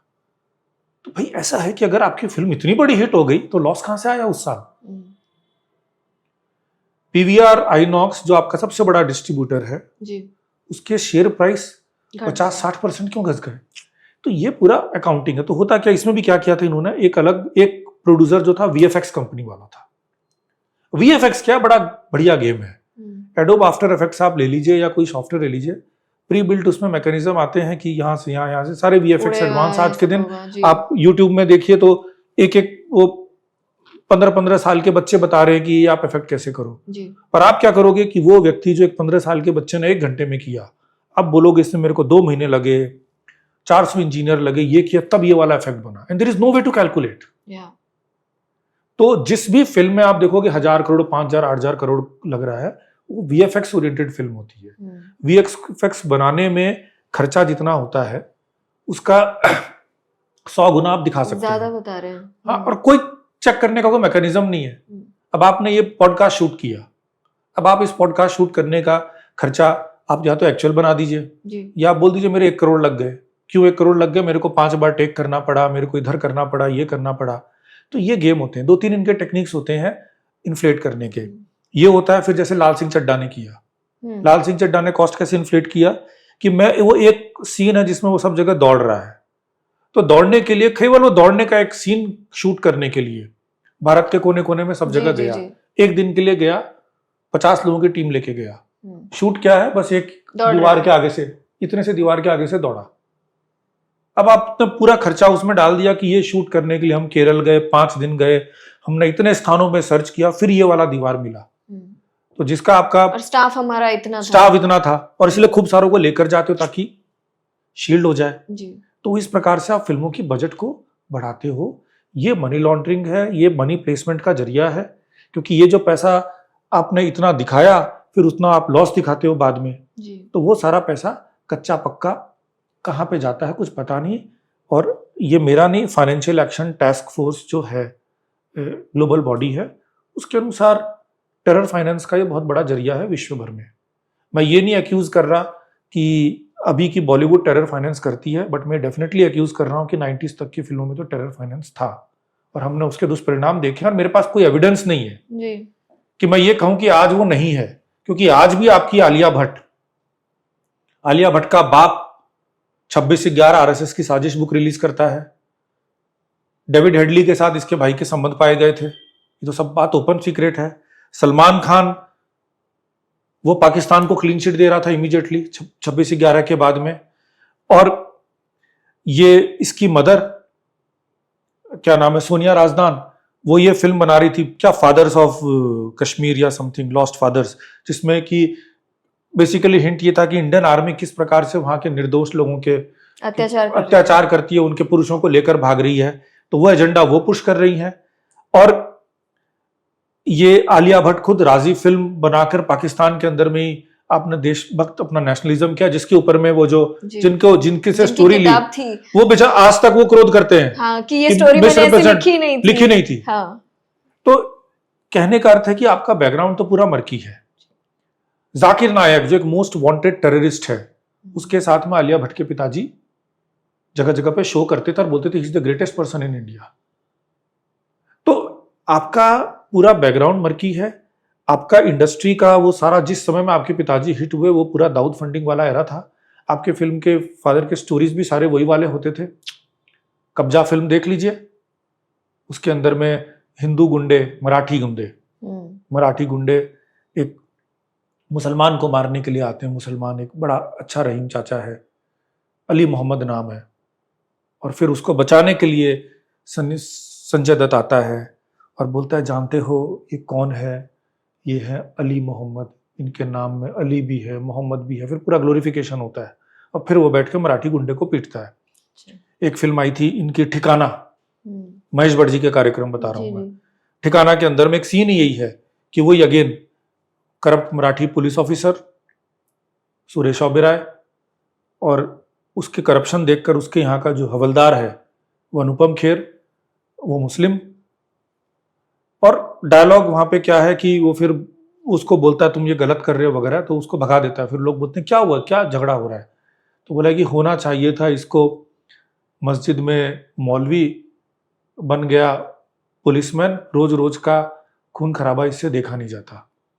तो ये नैरेटिव करके देखिए, अब इसके द्वारा इन्होंने एक और जो सबसे बड़ा दुख की बात मैं बताऊं क्या हुआ है, इस प्रकार से करके इन्होंने मुस्लिम कम्युनिटी को भी विलेनाइज किया है, मॉक करने के लायक कहीं बनाया। ना कहीं ऐसा है कि मुस्लिम कम्युनिटी में बहुत सारे अच्छे लोग हैं, ऐसा तो है बहुत नहीं। सर, मेरे इतने अच्छे कश्मीर दोस्त नहीं, हैं। अच्छे दोस्त की बात नहीं है। जी। कश्मीर के अंदर में जो जान दे रहे हैं उसमें बहुत सारे मुस्लिम है, वहां की आर्मी के अंदर में है, वहां के पुलिस के अंदर में है। इन जनरल भी I am saying all of them are not all bad. Of them नहीं, ऑल कभी है ही नहीं भाई। ऑल आर, अगर ऑल सारे बैड होते तो ये देश तो निपट गया होता ना भाई। मैं साफ बता रहा हूँ, अगर सारे आईएसआईएस के मेंबर जी होते जी जी, ऐसा है ही नहीं। तो प्लीज। लेकिन क्या होता है, देखिए बात एक, ये बात आपको समझना पड़ेगा और एडमिट करना पड़ेगा कि कुछ कट्टरपंथी एलिमेंट्स को डेफिनेटली वहां पे प्रोवोक किया जा रहा है, and that is becoming an issue within the Muslim community as well. क्योंकि वहां का also fed up. अरे दे आर फेड अप, वो पागल हो रहे हैं क्योंकि उनको बेड नेम मिल रहा है, उसके कारण में उनके ग्रोथ प्रोस्पेक्ट्स ही, हर समाज अपने आप को ग्रोथ के साथ मिलता है, और आज के समय में हर कोई इतना ज्यादा एक कट्टरपंथ के साथ अलाइन नहीं करता। उसके चक्कर में आपने उनको ट्रिवियलाइज कर दिया। और मेरे से अगर आप पूछे तो ये जो इन्होंने इस प्रकार का गेम खेला, ये आज के दिन हिंदू मुस्लिम एकता की सबसे बड़ी बाधा है। जी। देयर वाज अ टाइम जब यहाँ पे राम प्रसाद बिस्मिल और अशफाक उल्लाह खान मिलकर लड़ते थे। बोलते अशफाक उल्लाह खान जब बीमार पड़ा था तो उसको बेहोश हो गया था एक बार बीमारी में, तो बेहोशी में राम राम राम राम बोल रहा था, क्योंकि Ram Prasad Bismil was his friend. उसने मरते समय जो उसने लास्ट में शायरी लिखी है, बोला कि कोई हम तुर्क नहीं है, हम यहाँ भारत के लोग हैं और मैं भारत के लिए अपना जीवन दे रहा हूँ। और कहा कि कुरान के अनुसार मैं पुनर्जन्म नहीं ले सकता, लेकिन मेरी इच्छा तो है कि मैं वापस आके भारत माँ की सेवा करूं। तो ये फीलिंग थी। अब इतना इन्होंने वन साइडेड, इन्होंने देखिए प्लीज अंडरस्टैंड, इन्होंने मुस्लिम्स को नहीं प्रमोट किया है, इन्होंने मुस्लिम समाज के अंदर में जो कट्टरपंथी है उनको शील्ड करने का काम किया है जी। और जिसका खामियाजा आज का मेन स्ट्रीम मुस्लिम समाज भी भुगत रहा है जी। और हिंदू भी भुगत रहा है।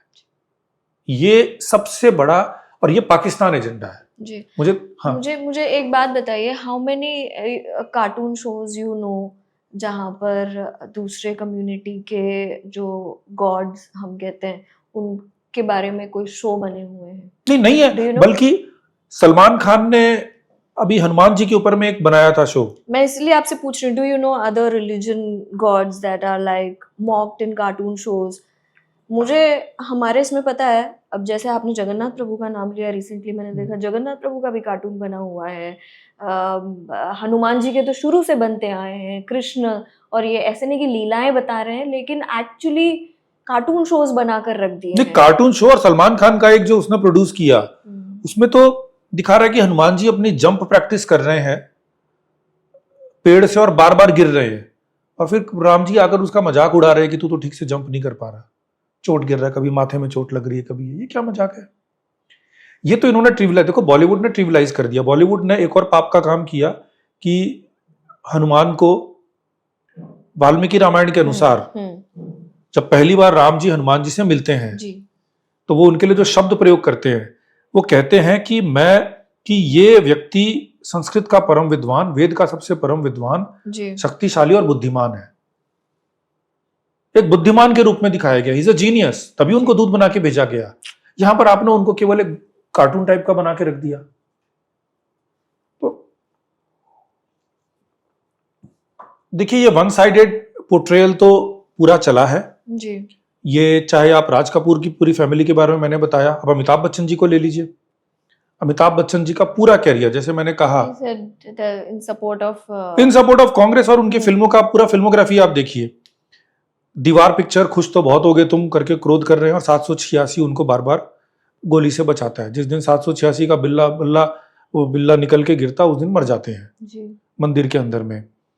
उनकी पिक्चर आई शान, जावेद अख्तर जी अगेन राइटर। जी तो उसमें स्टोरी यह है कि करवा चौथ के दिन उनकी भाभी को पता चलता है कि उनका पति मर गया। वो उसके लिए व्रत रख रही है और करवा चौथ के दिन मर गया। उनकी पिक्चर आई जंजीर, दिवाली के दिन उनके माता पिता को मार दिया गया। मारने वाला कौन? वही ये सेठ ये अजीत ये बनकर आ गया। गंगा की सौगंध, ब्लेटेंट मूवी, जिसके अंदर में एक ठाकुर, एक बनिया पंडित, उनका नाम ही ठाकुर बनिया पंडित है, जी जी जी और एक दलित पे अत्याचार करते हैं, रक्षा करने वाला रहीम चाचा।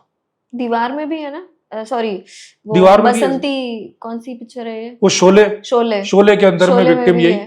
कि ये करने वाला, और बाकी गांव के लोग उसको कॉपरेट नहीं करते। जितने डाकू है सब तिलक लगा के घूम रहे हैं।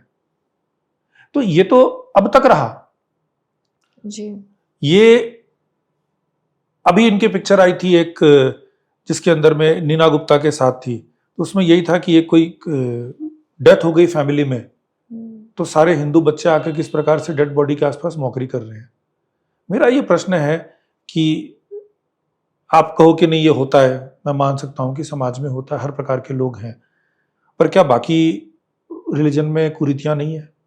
आपकी जब भाषा में आप इतना उर्दू प्रयोग करते हो, जी तो आप उनके भी कल्चर के लोगों को लेकर इस प्रकार की फिल्में बनाइए। कितने परसेंटेज फिल्में बनी है नहीं जिसके अंदर में आपका इस प्रकार से विलेन या सोशल इशू जो है वो आपने क्रिश्चियन या मुस्लिम कम्युनिटी का दिखाया हो?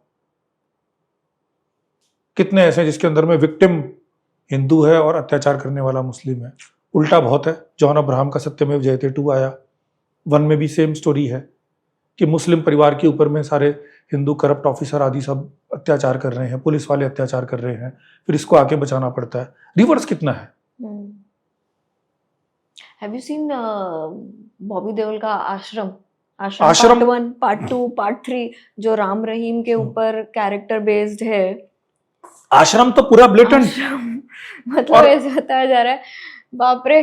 और कि- उसको करने वाले वो इम्तियाज हैदर, ये क्या नाम है उनका, जिन्होंने इसका पहले इनिशियल प्लॉट लिखा, जी प्रकाश झा ने उसके बाद में उसको शूट किया। इस पे हमने बहुत ऑब्जेक्शन उठाया कि, और मजे की बात है कि मैं मान रहा हूं, इसमें से कैसे बताया गया है कि हाउ वुमेन आर एक्सप्लॉइटेड, किस तरीके से अच्छा फायदा उठाया मजे जा की रहा बात है, मैं मानता हूं कि यहाँ पर भी धर्म के नाम पे एक्सप्लॉयटेशन कुछ कुछ स्थानों पे हुआ है। जी इज इट जी मेन स्ट्रीम? अगर मैं डेटा की बात करूं तो सेक्सुअल एक्सप्लॉयटेशन चर्च में सबसे अधिक होता है ग्लोबल डेटा के अनुसार। फादर और पूरा का पूरा ये पीडोफिलिया और चर्च एक्सप्लॉयटेशन तो एक ब्लेटेंट ओपन न्यूज है, बहुत ज्यादा। मदरसों के अंदर में पाकिस्तान तो जूझ रहा है इसके साथ। इंडिया के अंदर में कितने केसेस मिलते हैं? हमने खुद ही चाइल्ड कमीशन के साथ में मिलकर कम से कम सैकड़ों केसेस, आपने तो काफी काम किया हुआ है इस पे। आपने भी देखो। तो मदरसे के अंदर तो ऐसे ही एक्सप्लॉयटेशन जो वहां का वो होता है, वो कुरान पढ़ाने आता है और वो बच्चियों के साथ में कुछ भी करके जा रहा है, आप उसको कवर नहीं कर रहे, वो रियल प्रॉब्लम है। आज अगर आप जेंडर क्राइम्स की बात करो तो द कम्युनिटी जिसके अंदर में सबसे अधिक जेंडर रिफॉर्म की आवश्यकता है वो मुस्लिम कम्युनिटी है। आज भी आपके मुस्लिम पर्सनल लॉ बोर्ड के अंदर में, जबकि सारा उसके अंदर में विमेन आर द रिसिपिएंट्स, उसके अंदर में मेजोरिटी आपके मेन की होती है।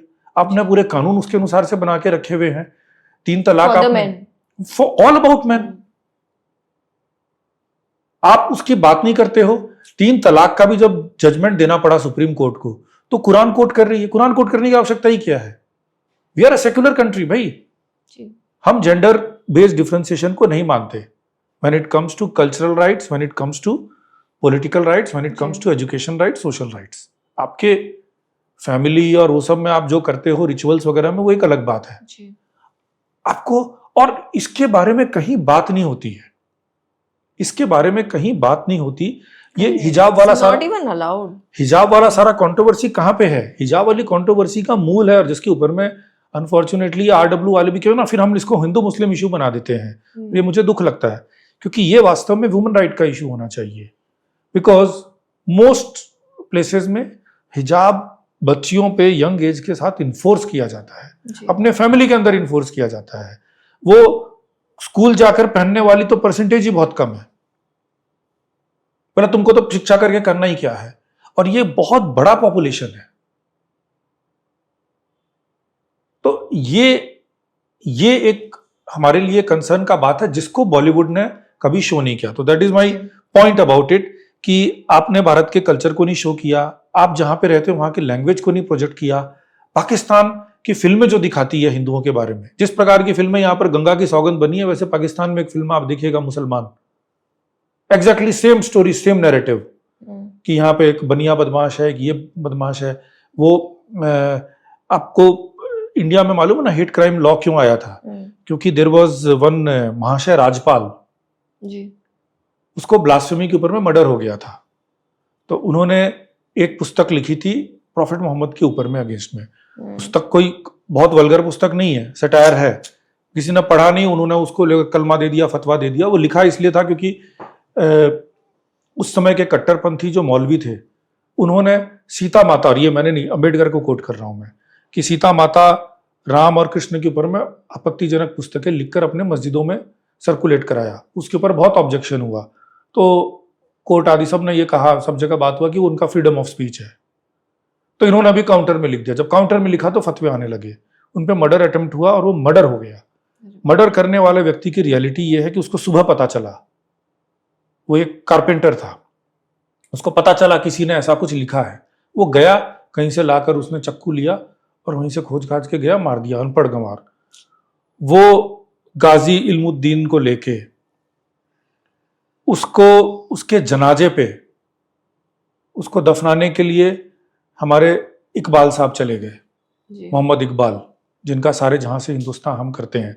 और उसके ऊपर पाकिस्तान में जो फिल्में बनती है उसको ऐसे दिखाते हैं वो कहाँ से इतना साल तक ये किया, फिर उस पर हिंदुओं ने कैसे अत्याचार किया, बनिए ने कैसे अत्याचार किया, महाशय राजपाल कितना बड़ा विलेन था। लेकिन it's so much easy as जो मैंने पहले आपसे सवाल पूछा था कि हिंदू देवी देवताओं को किस तरह आसानी से कार्टून कैरेक्टर्स बना के वही आप कोई नया कार्टून कैरेक्टर तो ला नहीं रहे हो। सुपरमैन की जगह मतलब आपने हनुमान डाल दिया यहाँ पर, आप वही कैरेक्टर्स लेके आ रहे हैं। बट आप ऐसे कभी आप इट्स जस्ट नॉट अलाउड कि आप दूसरे कम्युनिटी के देवी देवता या गॉड्स जिन्हें हम बोलते हैं, आप उनको इस तरीके से रिप्रेजेंट करो। देखिए इसमें ऐसा है कि कुछ फिल्म वालों ने हो सकता है कि गुड इंटेंशन के साथ में ये कार्टून वाला प्रोसेस बिगिन किया हो, पर फिर भी वो इन्फीरियरिटी कॉम्प्लेक्स से ग्रसित था। मैंने कईयों से बात करी, ये भी आदि पुरुष वाले जो रावत जी, आदि पुरुष क्या ही बनाई बाबा। देखिए मैं बताऊं माइंडसेट कहाँ पे चेंज हुआ। आप उनके वो ओम रावत जी का और मनोज मुंतशिर जी का, मनोज मुंतशिर जी वैसे मेरे पर्सनली बहुत अच्छे फ्रेंड है, बट धर्म का विषय है, हाँ। इसमें कोई मित्र नहीं, कोई शत्रु नहीं, जो सत्य है वो सत्य है। इन्होंने ये कहा कि हम ये इसलिए बना रहे हैं कि जेन जी को हम, या आजकल अल्फा आ गया, जो नए जनरेशन को हम राम और कृष्ण और ये सब को प्रस्तुत करने के लिए हमें इस प्रकार से मॉडर्नाइज करके उनको प्रस्तुत करना पड़ेगा, हमें अपने कैरेक्टर्स निकाल के देने पड़ेंगे, वो सुपरमैन और उसको क्यों माने। पर मेरा जो उसके ऊपर काउंटर है, तो मत मानो। देखिए पहली बात तो ये है कि सुपरमैन, एवेंजर, स्पाइडरमैन, उनकी कोई पूजा नहीं करता।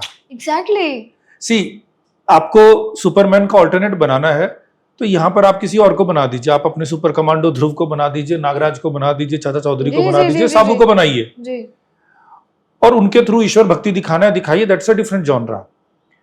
आप जैसे ही सुपरमैन का रिप्लेसमेंट हनुमान जी को बनाते हो, आप हनुमान जी को ट्रिवियलाइज कर देते हो। दूसरी बात, आपका ये एजम्पशन कि सारा जेनजी वो यही है जो दारू पीता है या उसको धर्म से अपरूटेड है, उसको कुछ नहीं पता, देन प्रोबेबली आप गलत परिवारों के संगत में हो, जो आपको वही जेंजी मिल रहे हैं। भारत में 150 करोड़ लोग हैं, 100 करोड़ तो हिंदू ही हैं जी। और राम जी की आस्था तो हिंदू छोड़कर बाकी रिलीजन के लोग भी रखते हैं। और वहां पर जो मेजॉरिटी है, ये कुछ इनके बॉलीवुड के जो क्लोज सर्कल है जहां पे डायरेक्टर्स वगैरह घूमते होंगे, वहां पर तो देखो राम की श्रद्धा ऐसी है कि जेंजी के बीच में जब रामायण पुराना वाला आया तो सबसे पॉपुलर सीरियल बन गया। आज भी राम की भक्ति होती है। ये पूरा का पूरा जो इनफैक्ट जो बीजेपी का राइज भी हुआ है जी। हुआ तो राम की कृपा से ही है, आज तक गोइंग स्ट्रांग। वोट करने वाले जो बड़े हैं वो भी सारे ये जेंजी वाले ही हैं। तो यहाँ पर ये ट्रेडिशनल देसी जेंजी भी है जो राम की पूजा करता है। वो वैसे मॉडर्न होगा, मॉडर्न स्थानों पे घूम रहा है, मॉडर्न बात कर रहा है, अंग्रेजी भी अच्छी बोल रहा है, विदेश भी जा रहा है, पर जहां राम की बात आती है, हनुमान की बात आती है, वो उसके साथ भक्ति के द्वारा एसोसिएट करता है। और जहां पर आपने उसको एक जंपिंग जैक बना दिया, इधर से इधर कूद रहा, उसको मिथिकल स्टोरी बना दिया, मॉन्स्टर्स को मारने वाला कर लिया, नहीं। ये जो मॉन्स्टर मारने वाला जो गेम है जो आप सुपरमैन वालों से करते हो, जिस प्रकार के आप ये सीरियल कृष्ण जी का दिखाते हो और करते हो, वैसा चरित्रण है नहीं जी।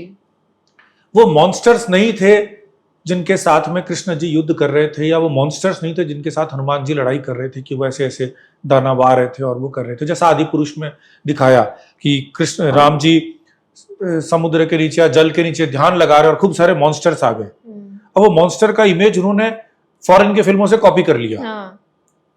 वो बिल्कुल एग्जैक्टली वही वाला कॉपी कर लिया और उसको बनाकर इन्होंने कर दिया। It was not a monster battle, वो दुष्ट लोग थे। हमारे यहां पर जो राक्षस है, राक्षस एक आइडियोलॉजी मानने वाले लोगों का नाम था जी। It was not even race based, it was an ideology based कि उस विचारधारा के लोग वहां पर रहते हैं। पाकिस्तान के साथ हमारा युद्ध है, वो इस बातों को लेकर उसका कॉन्स्टिट्यूशन कुछ और है, हमारा कुछ और है, तो वो घर्षण हो रहा है। और उनको आपने जो इस तरीके से दिखा के ट्रिविलाइज किया। अच्छा, उसमें मजे की बात है, एक कार्टून फिल्म जापान वाले ने बनाई थी, रामायण के ऊपर ही बनाई थी 92 में। तो मैं उनको सम्मान दे सकता हूं क्योंकि वो हमारे कल्चर को भक्ति भाव से समझने के लिए वैसा बनाया। तो उन्होंने रामायण के स्टोरी से कुछ अलग डिविएशन दिखाया, पर एक भक्ति भाव थी उसमें। उसको बैन कर दिया गया था बाय द वे सरकार के द्वारा, क्योंकि तब राम मंदिर मूवमेंट चल रहा था। उनको लगा कि ये फिल्म आएगी तो मूवमेंट और बढ़ जाएगी। पर हमारे ही लोग जो मंदिर में जाते हैं, पूजा करते हैं, उनको एक कार्टून बनाकर आप हनुमान दे देते हो। वो बच्चा जब आंख सोचता है तो वो एक हनुमान जी को जो एक भाव है उसके स्थान पे कार्टून देखता है। राम जी को लेकर जो एक वीर पुरुष, मर्यादा पुरुषोत्तम, 6 पैक एब्स, हाँ, उसके स्थान पर आप ये 6 पैक एब वाला वो, अच्छा ये कार्टून वाला क्यों बन जाता है? ये भी अगेन मनी लॉन्ड्रिंग का खेल है कि ये VFX में क्या है कि ये इस तरीके के बॉडी के जो मॉडल्स हैं वो आप फ्री में भी आप डाउनलोड करके कर सकते हो। उनको आप आफ्टर इफेक्ट वगैरह में डालते हो, उसमें थोड़ा सा लेबल चेंज किया, आपका बन गया। तो ये एक प्रकार से मौकरी है। और मैं इसका फर्म बिलीवर हूं कि फिल्म, ऑडियो, विजुअल के द्वारा हमारे देवी देवता को ट्रिविलाइज करना ये महापाप है। ये तो इनफैक्ट अगर आप स्वामी विवेकानंद की बात करें तो जब बिगिनिंग में जब रामलीलाएं भी इस प्रकार की होने लग गई थी, इमेजिनेशंस, पहले जो रामलीला थी वो स्टिक करती थी प्लॉट तक, उनके काल तक में भी रामलीला के अंदर में वो थोड़ा सा फन एलिमेंट या इनोवेशन डालने लगे थे। तो उन्होंने वार्न किया था कि ये जो तुम ज्यादा गीत संगीत और नाटक के द्वारा अपने तुम इनको दिखाने का प्रयास कर रहे हो, तुम ये तो देखो कि करने वालों का कैरेक्टर क्या है। तो हमारे उस समय भी लोगों ने इस पे वार्न किया था कि ये कहीं ऐसा नहीं हो कि एंकर से हटकर कहीं और भटक जाए। आज तो प्योर कमर्शियल, हमें लग रहा है कि अच्छा लोगों में राम राम नाम ज्यादा हो रहा है, तो चलो एक काम करते हैं, राम के ऊपर में एक बना देते हैं, उसके अंदर में ऐसा एक बना देते हैं। बनाने वाले को संस्कृत नहीं पता, वो किसी कुछ नहीं पता, उसने कभी किसी ऐसे एक्सपर्ट को अपने साथ में नहीं रखा जो वाल्मीकि रामायण या हमारे पुराण या हमारे उपनिषद के ऊपर में कुछ फाउंडेशन रखता हो। बट सर अगर रखते भी है, लाइक आई नो फ्यू जो चैनल्स पे रामायण वगैरह आती है, दे हायर एन एक्सपर्ट जिन्होंने ऑथर्स, मैं कहूँगी जिन्होंने ऑलरेडी रामायण के ऊपर या किताब लिखी, वो भी रामायण को मेलोड्रामा के रूप कौन में author? डिस्टॉर्ट करके कौन बताते हैं। ऑथर? इतना मेलोड्रामा बताते हैं वो कौन music author? डिडिंग डिडिंग डिडिंग। कौन ऑथर? आपको रामायण में करना है तो राम के किसी ट्रेडिशनल पंडित को पकड़ना पड़ेगा ना, संस्कृत के स्कॉलर को पकड़ना पड़ेगा। आप देवदत्त पटनायक को पढ़ो। ये अपने कौन है जिन्होंने रामायण के ऊपर सीता वाली एक बुक लिखी? जी, अमीश अमीश त्रिपाठी। जी। आपने उनकी सीता की बुक पढ़ी है? उसके अंदर में वो ये बता रही है कि जब सीता को एब्डक्ट करके रावण ले गया था, जी, तो रोज वो सीता के साथ ब्रेकफास्ट करने आता था। What nonsense. और सीता और रावण ब्रेकफास्ट कर रहे हैं और सीता उससे पूछ रही है आज ब्रेकफास्ट में कुंभकर्ण नहीं आया। और रबिश। अब ये रबिश। तो अमीश त्रिपाठी जी को संस्कृत नहीं आती, उनकी भावना कैसी भी हो, उनको इधर में टांग घुसानी नहीं चाहिए थी। करेक्ट। उन्होंने एक बुक लिखी, इमेजिनेशन चल गई। और चूंकि हमारा जनरेशन खुद का अपरूटेड है, जो भी 50s 60s के बाद में उत्पन्न हुए, वो उनको मेरे को लगता है कि जिन्होंने स्वाधीनता का युद्ध किया, उन्होंने क्या किया कि इतना संघर्ष देखा था, अपने बच्चे को इतना लाड प्यार दे दिया, वो बिगड़ गए। तो जिन्होंने यंग एज में रंजीत को विलन के रूप में देखा और बाद में मिठुन को हीरो के रूप में देखा, वो पूरा जनरेशन सड़ गया। मैं भी उसका पार्ट हूँ, आई टेक ओनरशिप। तो हमने अपने बच्चों को भी वैसा ही करके किया। फिर अमीश त्रिपाठी जैसे कुछ भी रामायण के साथ में अपमान कर रहे हो। मैंने उनका एक बुक जरूर पढ़ा है जहां पर वो कह रहे हैं कि राम सीता जब वनवास गए थे तो वो एनिमल्स अच्छा, खाते ये इतना फ्रॉड है। मतलब ये इसके ऊपर में मेरा कंदमूल नहीं लेकिन एनिमल ग्रोक के साथ में डिबेट हुआ जी। और ग्रोक ने भी एडमिट किया कि ये जो रामायण है ये एशियाटिक सोसाइटी ने, हाँ। अंग्रेजों ने एक बनाकर आपको दे दिया कि ये ऐसा रामायण है। उसी रामायण के भीतर में कौशल्या माता राम से पूछती है, तो राम कहते हैं कि मैं जब वनवास में था तो मैंने क्या खाए? कंद, मूल और फल। तो जब राम ने डिक्लेयर कर दिया कि कंद, मूल, फल खाए, तो बाकी सारा पार्ट वो मिलावट उसको हटाओ। और ये फिर कहते हैं कि नहीं, उसने फिर वो मृग को हरण किया था। अब वो कितनी स्टूपिड बात है भाई। मृग का हरण करने की स्टोरी को आप छोड़िए, आप खुद ही सोचिए कि मैं कहीं पे एक राजा हूं, मैं अपने पत्नी और अपने भाई के साथ में एक स्थान पे रह रहा हूं, ठीक है, आई एम अ किंग, और मेरे को एक ऐसी संदेहास्पद गतिविधि दिखती है। सोने का मृग तो होता नहीं है, हाँ। और मैं क्षत्रिय हूं, तो मैं क्या करूंगा? मैं बोलूंगा कि तुम यहां पे रुको, मैं देख कर आता हूं, लेकिन तुम निकलना मत। वरना इसके पहले क्यों नहीं उन्होंने लक्ष्मण रेखा बना के या ये वॉर्न नहीं किया? ये तो हमेशा के लिए वार्निंग होनी चाहिए थी ना कि मैं जब भी बाहर जाऊंगा काम करने, तुम घर में ही रहना। उस समय में क्यों बोला? मृग पकड़ने जा रहे थे तो ये बोलने की क्या आवश्यकता थी? क्योंकि संदेहास्पद दिखा कि भाई अभी कुछ गड़बड़ लग रहा है, तुम इसको पार मत करना, there seems to be a danger. और इसीलिए वार्न किया कि तुम रुकना, फिर ये करना, फिर ये गए तो ये हुआ, फिर जो भी हुआ।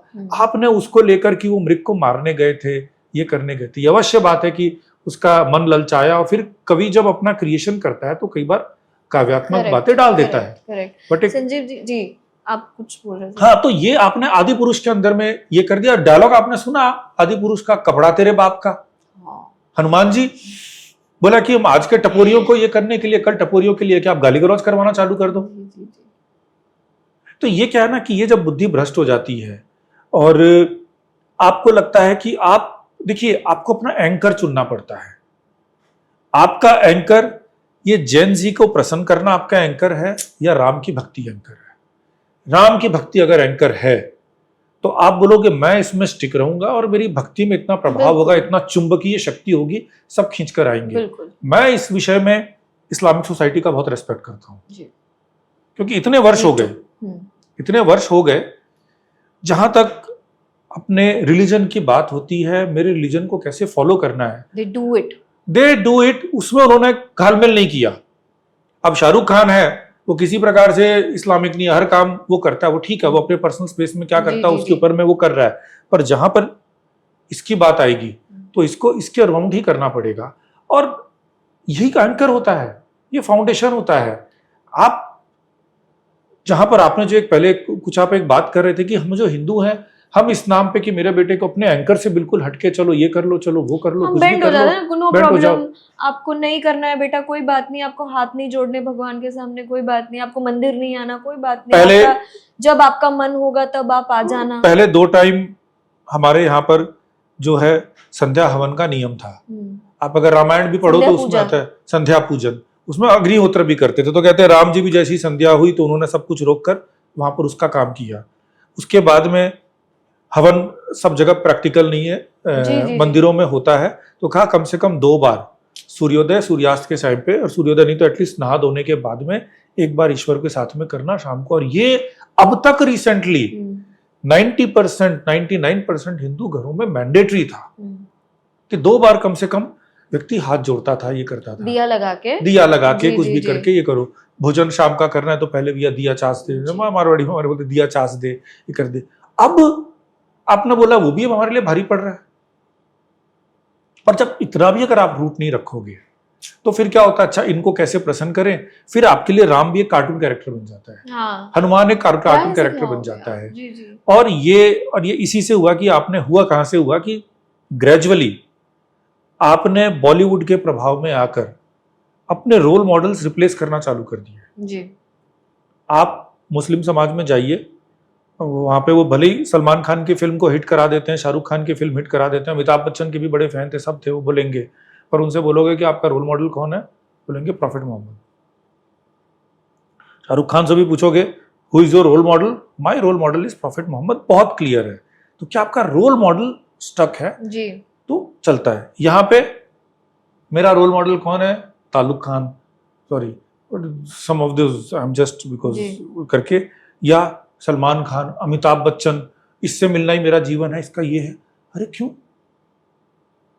आपने ये बॉलीवुड के ये चकाचौंध के अंदर में अपने रोल मॉडल्स अपरूट कर लिया और फिर जैसे ये आपके रोल मॉडल बन जाते हैं, आप जब ये करते हो कि नहीं अब थोड़े दिनों बाद में राम के नाम पे रणबीर कपूर रोल मॉडल बन जाएगा क्योंकि वो तो राम बना था। तो धीरे धीरे करके अभी मैं देखता हूं ये केवल हिंदुओं के अंदर ही होता है कि देखिए इसके बारे में महाभारत के कृष्ण ने कहा। अरे महाभारत का कृष्ण एक नौटंकी वाला था, उसको क्यों प्रमोट कर रहे हो? How is his views important when it comes to matter of dharma? वो एक मैं भी देख रहा था, ये अपने गजेंद्र चौहान जी जो युधिष्ठिर का रोल किए थे। अच्छा, ये लोग, इन लोगों में भी गलतफहमी हो जाती है। वो इतने साल उन्होंने युधिष्ठिर का रोल किया, वो लगता है अपने आप को सच में युधिष्ठिर समझने लग गए। तो एक शो था जिसमें ये भी थे, वो जो द्रौपदी बनी थी, क्या नाम है, जो भी, हाँ, that Bengali actress is a good actor, और कई लोग आए थे। तो किसी ने उनसे प्रश्न किया तो ये उसका उत्तर देते हैं कि आपने बहुत अच्छा किया कि सबसे पहले प्रश्न आपने सीधा साक्षात धर्मराज से ही कर लिया। अरे तू कहां से Dharmaraj? He was also some board member, ना? He was board member। अब क्या है कि इनका with due respect to his this thing, see, वो ये राम से वाली 3rd ग्रेड भूत वाली और एरोटिक मूवीज के पहले एक्टर आते थे, खुली खिड़की, बंद दरवाजा, इस तरह के, ये उसमें वो फेमस हुए थे। और उसके बाद तो जब तो बी ग्रेड, बिल्कुल बी ग्रेड। तो ये जब देखिए रामायण भक्ति से बनी थी, महाभारत बनी थी ना, ये कमर्शियल एंगल से बनी थी। तो इन्होंने जब बनाया तो इन्होंने सस्ते सस्ते में जितने बी ग्रेड वाले थे उस समय के सबको ले लिया। ये बी ग्रेड के अंदर में लड़की पे डोरे डालने वाला ये अर्जुन बन के आता था, वो वहां से आया था और उसको अर्जुन बना दिया। कृष्ण इन्होंने एक नया सस्ता ले लिया, युधिष्ठिर खुली खिड़की, और यही सब करता रहता था। और इन सबको लेके आपने बना दिया फिल्म के डायलॉग्स लिखने के लिए राही मासूम रजा।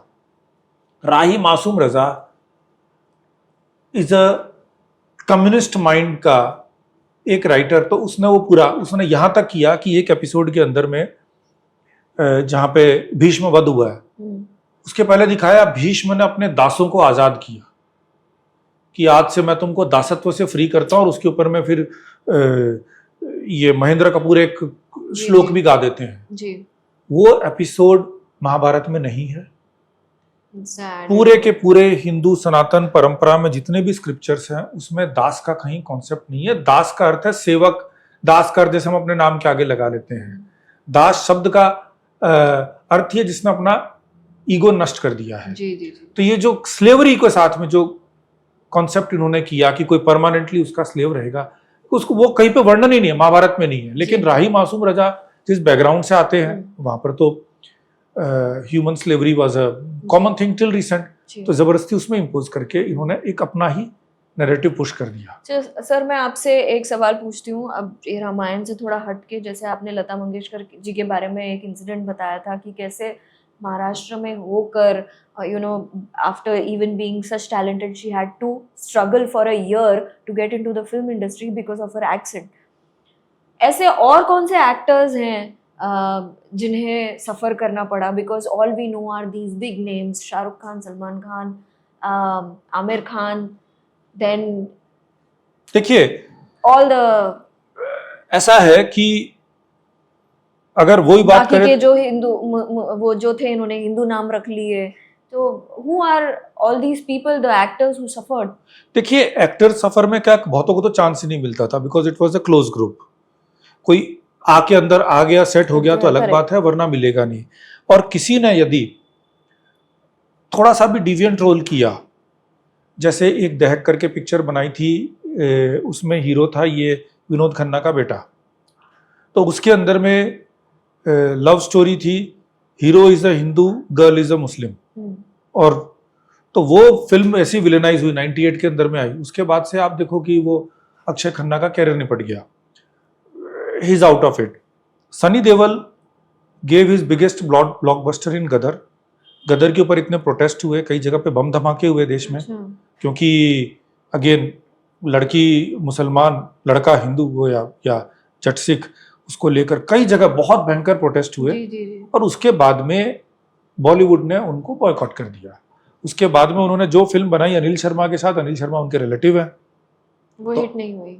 नहीं वो 2 4 5 करी, लेकिन अनिल शर्मा ने रोल दिया जी। ये आपने कभी देखा कि किसी ने अपनी सबसे बड़ी ब्लॉकबस्टर फिल्म दी? तब तक की सबसे बड़ी हिट थी गदर। उसके बाद में उसका कैरियर निपट गया। 2001-2002 के बाद से आप मेरे को बताइए कितने बिग बजट लोगों ने सनी देओल को काम दिया, सारा होम प्रोडक्शन उसके बाद में जी। उनका कैरियर समाप्त हो गया because he did the unpardonable sin. आपके साउथ के बहुत बड़े हीरो थे अरविंद स्वामी जी, उन्होंने बॉम्बे फिल्म बनाई, अगेन अ ब्लॉकबस्टर फिल्म। उसके अंदर में लड़की मुस्लिम, लड़का hero Hindu. Bombay film hit हो गई, बॉम्ब धमाके हुए, 1-2 जगह पे किसी एक पुलिस वाले का हाथ काट दिया गया, बहुत कुछ हुआ। अरविंद स्वामी ने बाद में सॉफ्टवेयर इंजीनियरिंग ज्वाइन कर लिया, अपना फिल्म इंडस्ट्री छोड़ दिया, silently he moved out because फिल्में नहीं मिल रही, चांस नहीं मिल रहा। तो जिसने भी यहाँ पर इस प्रकार से थोड़ा भी लीक से हटके, नैरेटिव से हटके बात करी, उसको यहाँ से धीरे धीरे धीरे करके, एक वो था जिसने सिंस करके एक मूवी बनाई थी, नाम मैं भूल गया, तो वो चर्च के अंदर में जो नन और फादर को लेकर जो सेक्स स्कैंडल्स होते उसके ऊपर बनाई। उसने एक ही फिल्म बनाई, उसके बाद से खत्म, नोबडी नोज अबाउट हिम। आपका ये जो पुनीत इस्सर दुर्योधन बने, हाँ, Puneet Issar openly aligned himself with Bala Saheb Thackeray उस समय में, साइलेंटली दुर्योधन बने, सब कुछ किया। उसके बाद में आप देखो कुछ कुछ फिल्मों में काम मिला, उनको सीधा सीधा सीधा करके आउट कर दिया गया। मुकेश खन्ना, शक्तिमान बिकेम सच अ ब्लॉकबस्टर। शक्तिमान के बाद आप बताइए कहाँ पे क्या, एंड फिल्मों के अंदर में भी आते थे वो। तो उन्होंने तो ये सोचा कि इसके बाद में जब ये भीष्म का रोल किया, शक्तिमान का किया, तो इनका फिल्मों का कैरियर भी चमकेगा, काम देने वाली बंद, तो उनको धीरे धीरे धीरे करके कल आउट। तो यहाँ पे क्या है कि anybody who moves out of their Pakistani agenda, इनके कल्चर, तो वो दे आर साइलेंटली रिमूव, मतलब काम ही नहीं मिल रहा, आप क्या करोगे जी। ये अलग किस्सा हो गया। Now when we talk about the modern films, the generation, आप देखते हैं कि जितने भी OTT प्लेटफॉर्म्स पे जो शोज आते हैं, जब हिंदी वेब सीरीज भी बनती है या जो मूवीज आते हैं, आजकल ना सेम सेक्स को बहुत ज़्यादा फोकस किया जाता है। There is one character who is either a gay or a lesbian, एक कैरेक्टर तो 100% डालते हैं। ये क्या है ना, अगर आप नेटफ्लिक्स में दाओ, नेटफ्लिक्स ने अपने पॉलिसी, see Netflix, See, I'm not, I will also want to rectify, I'm sorry to cut you, I'm not against anything, but I just want to ask this one question to you कि हमेशा ऐसे क्यों बताया जाता है that when a same sex person is in love, he's so much in love कि he or she कि वो अपने पार्टनर के लिए सब कुछ करते हैं, डेट्स अरेंज करते हैं, they try so hard to be in the relationship and everything, but when it comes to a लड़का लड़की वाला रिलेशनशिप, ऐसे बताते हैं कि इनके झगड़े हो जाते हैं, they are not made for each other, right swipe left swipe, it's so easy to move on from one relation to another relation, the boy is not capable, the boy is not taking care of the girl is not understanding the boy's mentality, इतने divorces बताए जा रहे हैं even after relationship, but ऐसे क्यों? इतना भी ऐसे नहीं होता है कि आप इतना बढ़ चढ़ के बताओ, और the relationships right now, मैं तो ये भी बोलूँगी जो relationships बताए जा रहे हैं वो भी ऐसे बताए जा रहे हैं कि कितनी struggle हम कर रहे हैं उस relationship में survive करने के लिए, and people are happy when they are not in the relationship. This is also one kind of promotion only. ये एजेंडा है। Sometimes देखिए I get ऐसा है scared. कि फैमिली सिस्टम हाँ, is beyond a certain point detrimental to commercial interests of many people. क्योंकि family system रहेगी तो आप अपने बच्चों को डिसिप्लिन करोगे, आप संयम सिखाओगे, कंट्रोल सिखाओगे, स्वयं भी अपने फैमिली में उसमें कंट्रोल रहोगे। तो इसको तोड़ना, इसको तोड़कर एक एक इंडिविजुअल को सेपरेटली टारगेट करना और उसको अपना गिनी पिग बनाना, अपने जी। कमर्शियल इंटरेस्ट, ये गोल है। नेटफ्लिक्स ने तो इसमें अपना पूरा एक सेम सेक्स या गे लेस्बियन को एक अलग जॉनरा बना रखा जी, है। जी, now my point is this, देखिए वर्ल्ड स्टडीज को अगर आप देखें तो होमोसेक्सुअलिटी, सेम सेक्स यूनियंस, इसकी prevalence even in the countries जहां पर इसके ऊपर कोई रेस्ट्रिक्शन नहीं है वो 1-2% से अधिक नहीं है और वो फॉल ही कर रही है। तो क्या है कि जो कुछ है भी तो it is something which affects a very small section of the society, मगर आप उसको इंडियन सोसाइटी में इस तरह से दिखाते हो जैसे the percentage is so huge. मैं कहता हूं जब नॉर्वे जैसे लिबरल कंट्री के अंदर में उसका परसेंटेज इतना हाई नहीं है तो इंडिया में तो डेफिनेटली उससे कम है। और दूसरी बात है, वर्ल्ड स्टडीज के अनुसार अगर आप होमोसेक्सुअल वर्सेस हेटेरोसेक्सुअल यूनियन की बात करो तो मोनोगमी बाय नेचर हेटेरोसेक्सुअल में अधिक है, और इसीलिए जो दूसरा ग्रुप है उसके अंदर में जो पहले गे बोलते थे उन्होंने फिर लेस्बियन, गे और बाइसेक्सुअल बोलना चालू किया, फिर ट्रांससेक्सुअल ऐड किया, फिर क्यूर ऐड किया, फिर आजकल बहुत कुछ ऐड हो रहा है, हाँ। लंबा कर दिया। अभी तो उन्होंने उन लोगों को भी ऐड कर दिया एक प्रकार से जो एसेक्सुअल है। हाँ, जी, तो जी, एसेक्सुअल का अर्थ है जिसको सेक्सुअल में इंटरेस्ट नहीं जी, जी, है। बट जी। द होल पॉइंट इज कि हमारे यहाँ के साधु संत वगैरह है, वो आपको थप्पड़ मारेंगे अगर आप उनको उसमें आप करोगे। मतलब जिस व्यक्ति ने बजरंगबली हनुमान को क्या बोलोगे आप, जी, तो आप वो नहीं कर सकते। जबरदस्ती आप अपने नंबर बढ़ाए जा रहे हो। Correct. पहले ट्रांससेक्सुअल होते थे, अब ट्रांसजेंडर को भी जोड़ के उनके ऊपर आपने अपने ऊपर विताल बनकर अपना पूरा मूवमेंट चला दिया। द पॉइंट इज कि यहाँ पर बायोलॉजिकल सेग्रीगेशन की बात ही नहीं हो रही, बात हो रही है साइकोलॉजिकल माइंडसेट की। इसका प्रेवलेंस बहुत कम है, पर इसके बहाने ये समाज को तोड़ना चाहते हैं। जी, समाज तोड़ते हैं तो इनके कमर्शियल इंटरेस्ट और जो इनका मेन एजेंडा है, देखो इनका वेस्ट की अगर आप बात करो तो एक कहीं डीप इनका कोलोनाइजेशन का एक एजेंडा रहता है। जी, हम अपनी आइडियोलॉजी, अपनी फिलॉसफी, अपनी थ्योरी इंपोज करें, तुम्हारा फैमिली स्ट्रक्चर, तुम्हारी भाषा, तुम्हारा सब कुछ मेरे जैसा हो ताकि मैं अपना प्रोडक्ट तुम पे पुश कर सकूं।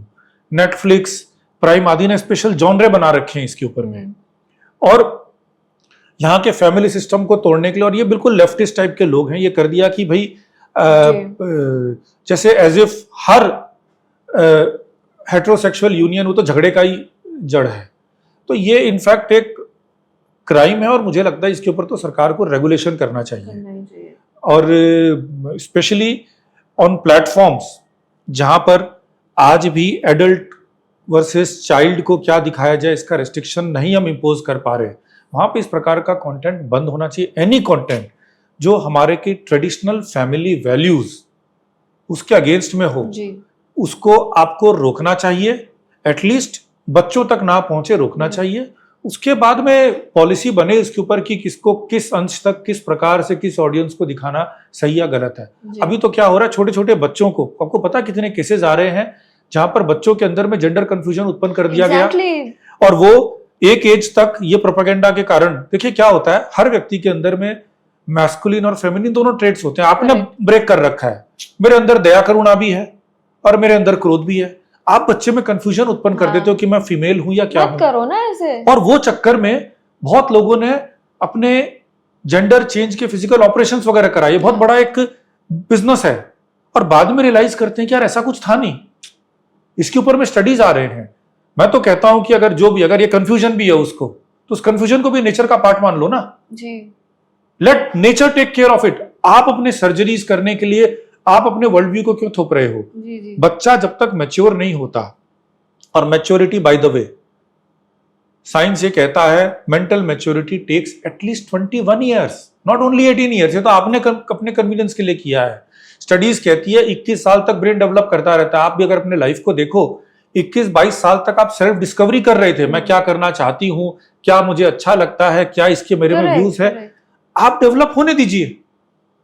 अपना एजेंडा इस तरह से थ्रो करना, आजकल ये हो गया कि जेंडर मेल है, फीमेल है, बाइनरी है, ये क्या नॉनसेंस है। तो this has to be stopped, और एटलीस्ट जब तक appeal to the government that और एजुकेशन इंस्टीट्यूशंस को इससे इनोक्यूलेट करिए, एंटरटेनमेंट को इनोक्यूलेट करिए। ये तो पॉइजन है जी, और उसके बाद में अपनी पॉलिसी बनाइए। जी जी जी। और मेरे को हिपोक्रेसी की बात लगती है, ऐसे सब जगह आप मुस्लिम परस्ती करते हो कि भाई मुस्लिम के ऊपर ये हो रहा है, इसके ऊपर मुस्लिम ओपिनियन ले लीजिए ना। मुस्लिम कम्युनिटी के लोगों का, उनके मौलानाओं का, जैसे मुस्लिम पर्सनल लॉ में आप ओपिनियन लेते हो, इस पे भी ले लीजिए और लेकर करिए कि क्या वो लोग इसको एग्री करते हैं अपने सोसाइटी के लिए दिखाने के लिए। आप देखोगे जितने भी इस तरह के शो बनते हैं, उसमें कोई जाहिर इकबाल और कोई सलमा को नहीं दिखाएंगे, हिंदू फैमिली दिखाएंगे, क्योंकि वहां पर पिटाई हो जाएगी। तो भाई अगर ये प्रॉब्लम होगी तो वहां पर भी होगी, हर जगह होगी। देखा देखा जाए तो अगर आप इंटरनेट सर्च की बात करें तो सेम सेक्स के ऊपर में ज्यादा क्यूरियोसिटी, ज्यादा सर्च तो पाकिस्तान में अधिक होते हैं इंडिया से। इसका अर्थ है कि उस सेगमेंट में तो आप उनको दिखाइए, लेकिन आप नहीं दिखाओगे, इसका अर्थ है आप एजेंडा के थ्रू कर रहे हैं। जी जी जी। This has to be strictly stopped.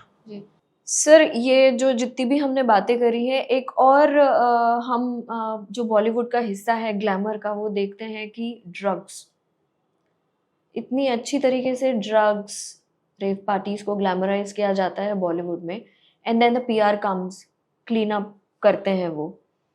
Youth ये सब देखता है, ये सब सीखता है और इसे फॉलो भी करता है।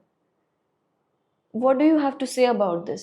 देखिए, अगर आप बॉलीवुड की सिनेमैटिक क्वालिटी की बात करें, this is the only industry कि जहाँ पे कोई बहुत अनुभव कर लेता है ना, बहुत हाई पॉइंट अपने लास्ट फेज में हो, तो भी बैठ के थर्ड ग्रेड फिल्म बनाता है, which means it's a facade for other nefarious businesses. नहीं तो कोई भी जैसे ऐसे मैच्योर होता है, कोई भी आर्टिस्ट, वो सोचता है कि मैं कुछ और ऐसा मास्टरपीस बनाऊं। जिसने गुड बैड अगली बनाई, उसने बोला मैं once upon a time in west बनाऊं, कुछ ऐसा बनाऊं, बड़ा अपना बनाता है। यहाँ पे थर्ड ग्रेड होता है। यहाँ पे the last film of Rajesh Khanna was a semi porn with a Pakistani actress. आप यश चोपड़ा की फिल्में देख लीजिए तो बिल्कुल थर्ड ग्रेड। तो क्या है कि this is a facade for other kind of businesses. अब जब facade of other kind of businesses है, तो उसके अंदर में 2-3 बिजनेसेस हैं जो ग्लोबली मनी लॉन्ड्रिंग के साथ में बहुत स्ट्रांगली एसोसिएटेड है। उसमें एक ट्रैफिकिंग है और उसके अंदर एक ड्रग्स है। तो आप एक देखोगे कि जब से इनका भट्टा बैठने लगा, अभी जब लोगों ने प्रोटेस्ट करना चालू किया, इनको काउंटर करना चालू किया, सडनली ट्रैफिकिंग से रिलेटेड फिल्में ज्यादा आने लग गई। गंगूबाई आ गई, वो कौन सी एक और आई जिसके अंदर में अभी वो लखनऊ के उसके ऊपर में एक्ट्रेसेस को लेके बनाया। और दूसरा ड्रग्स,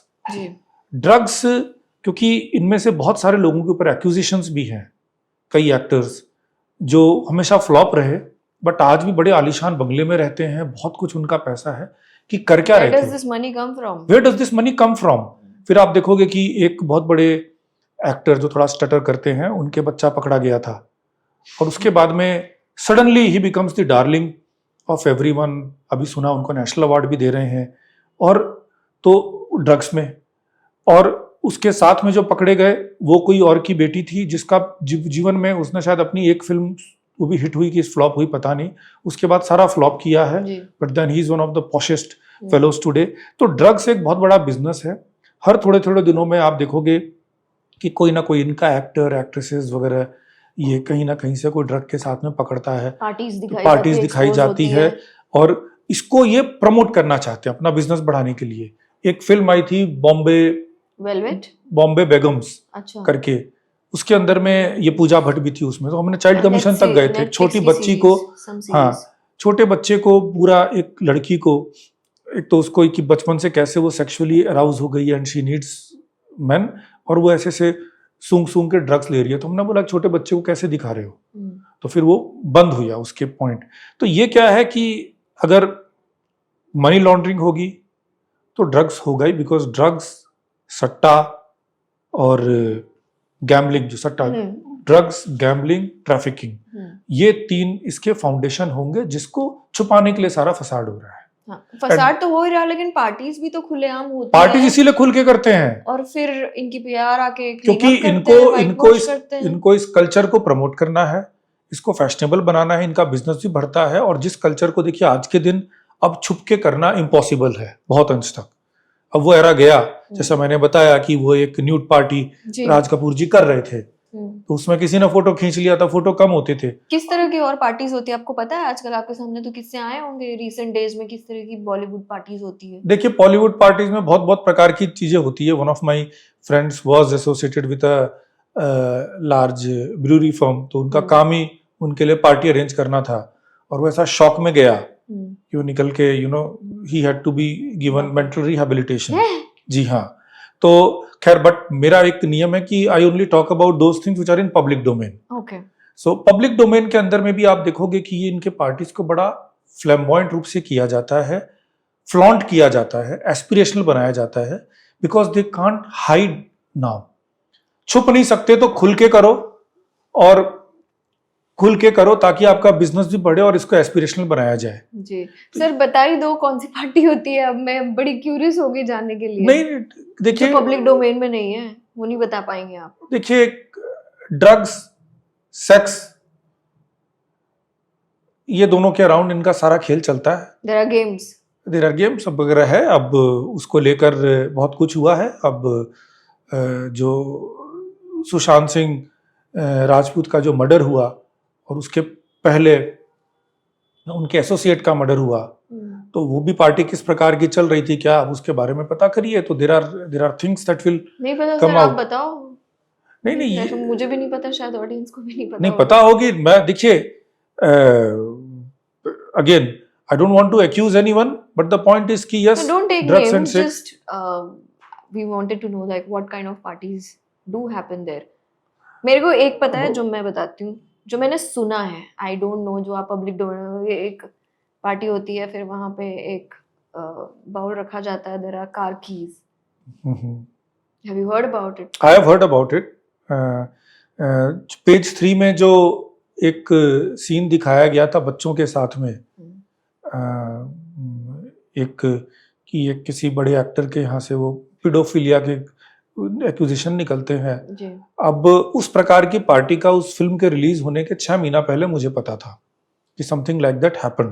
ओके, हाँ, with a big star. So somebody told me about, क्योंकि मैं तब I was with a financial firm, और मेरे यहाँ पर इंटर्नशिप करने एक बहुत बड़े बॉलीवुड के एक्टर का एक भतीजा आता था। जी, तो वहाँ से कैजुअली निकल कर आया कि these kind of things happen, और 6 महीने या 8 महीने बाद या 1 साल बाद ये इसकी पिक्चर आई, क्या नाम है उसकी, जो पेज 3 करके फिल्म, मधुर भंडारकर की, जिसमें वही बात को एग्जैक्टली वैसा का वैसा आया, and I was depressed and amused at the same time.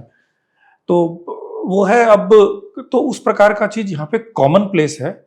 आज के समय कठिन हो गया है। जी, कास्टिंग काउच, ये बात एक रियलिटी थी, उसके बिना अब बॉलीवुड कठिन हो गया, अब अब नहीं होता है कठिन, कास्टिंग काउच।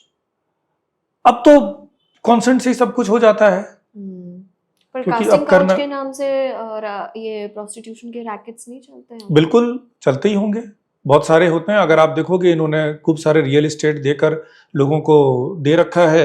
मैं अक्यूज किसी को नहीं कर सकता, बट ये बात सच है, कि एक बहुत बड़ी एक्ट्रेस थी, अभी तो वो आई think she has gone out of India for ever, but उन्होंने पहले किसी जिम के लिए या उसके लिए एक स्पेस दिया था, और उस स्पेस के अंदर में रैकेट पकड़ा गया था, और उसके बाद में फिर वो हुआ। अब तो I think she has left Bollywood, that is what we hear. और ये आपके एक डांस शो में जो आती है, उनके हस्बैंड तो अभी अभी उनको तो राजकुंद्रा। किया, हाँ, और राजकुंद्रा जी, बट बाद में पता चला कि वो तो सर्वथा निर्दोष है, उनको छोड़ दिया गया। बट उस समय में कुछ दूसरे प्रकार की फिल्में बनाने का एक्विजिशन अनुराग था। कश्यप का और कुछ आया उनके है? जिस तरह के शो करती है जी शिल्पा शेट्टी जी, उस शो के ऊपर में हमें चाइल्ड कमीशन के अंदर कंप्लेन करना पड़ा था, जहां पे छोटे छोटे बच्चों को बहुत ही स्लीज टाइप के रोल करवाए जा रहे हैं और ये हंस रहे हैं उसके ऊपर में। उनसे गंदे गंदे क्वेश्चन पूछे जा रहे हैं कि मतलब तुम्हारे डांस माता शो पिता ना? क्या करते हैं एक दूसरे के साथ एंड ऑल। ओ तो this kind of trash is there. मेरे ख्याल में तो वो शो करने वालों को ही जेल में डाल देना चाहिए। बट ये है, अनुराग कश्यप जी तो ओपनली एडमिट करते हैं एक प्रकार से कि हाँ, मैं तो सब कुछ करता हूँ। अनुराग कश्यप के जो वो बॉस है, जिनका दिमाग खिसक गया है, राम गोपाल वर्मा, तो ही इज इनटू दिस। उन्होंने तो कई किसी किसी नए को लेकर अलग अलग फोटोग्राफ्स कुछ रील किया है। वो तो बोल रहे हैं कि मेरे को पॉर्न फिल्म ही बनानी है। तो ये तो पूरा का पूरा एक रैकेट है, गंदगी का ढेर है, गंदा है पर धंधा है। जी दैट इज द रियलिटी। जी जी जी सर, आपने जैसे बताया गंदा है पर धंधा है और ये बॉलीवुड चल ही रहा है। This too much information that you shared and I believe कि हमारी ऑडियंस को इतना कुछ पता ही नहीं होगा कि काफ़ी अंदर की बातें आपने शेयर की एंड व्हाट हैपेंस और कैसे हमारा कल्चर डिस्टॉर्ट हो रहा है और हमें क्या करना चाहिए इसके बारे में भी आपने बताया।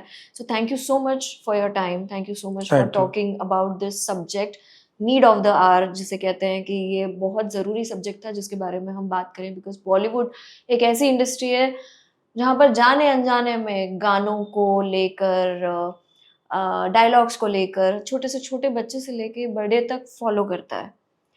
वो जैसे दिखते हैं वैसे जैसे उठते हैं, बैठते हैं, क्या कपड़े पहनते हैं, people follow, people want to know what they eat, what they do not do, क्या खाते हैं, क्या पीते हैं, बहुत बिकॉज दे आइडल माना जाता है कहीं ना कहीं। लेकिन ये आइडल्स के पीछे भी क्या रियलिटी है, ये आज आपने बताई। और मेरा एक निवेदन इसमें जी होगा, बिल्कुल सर। अपने जीवन से बॉलीवुड को हम्म, पूर्ण रूप से निकाल दीजिए।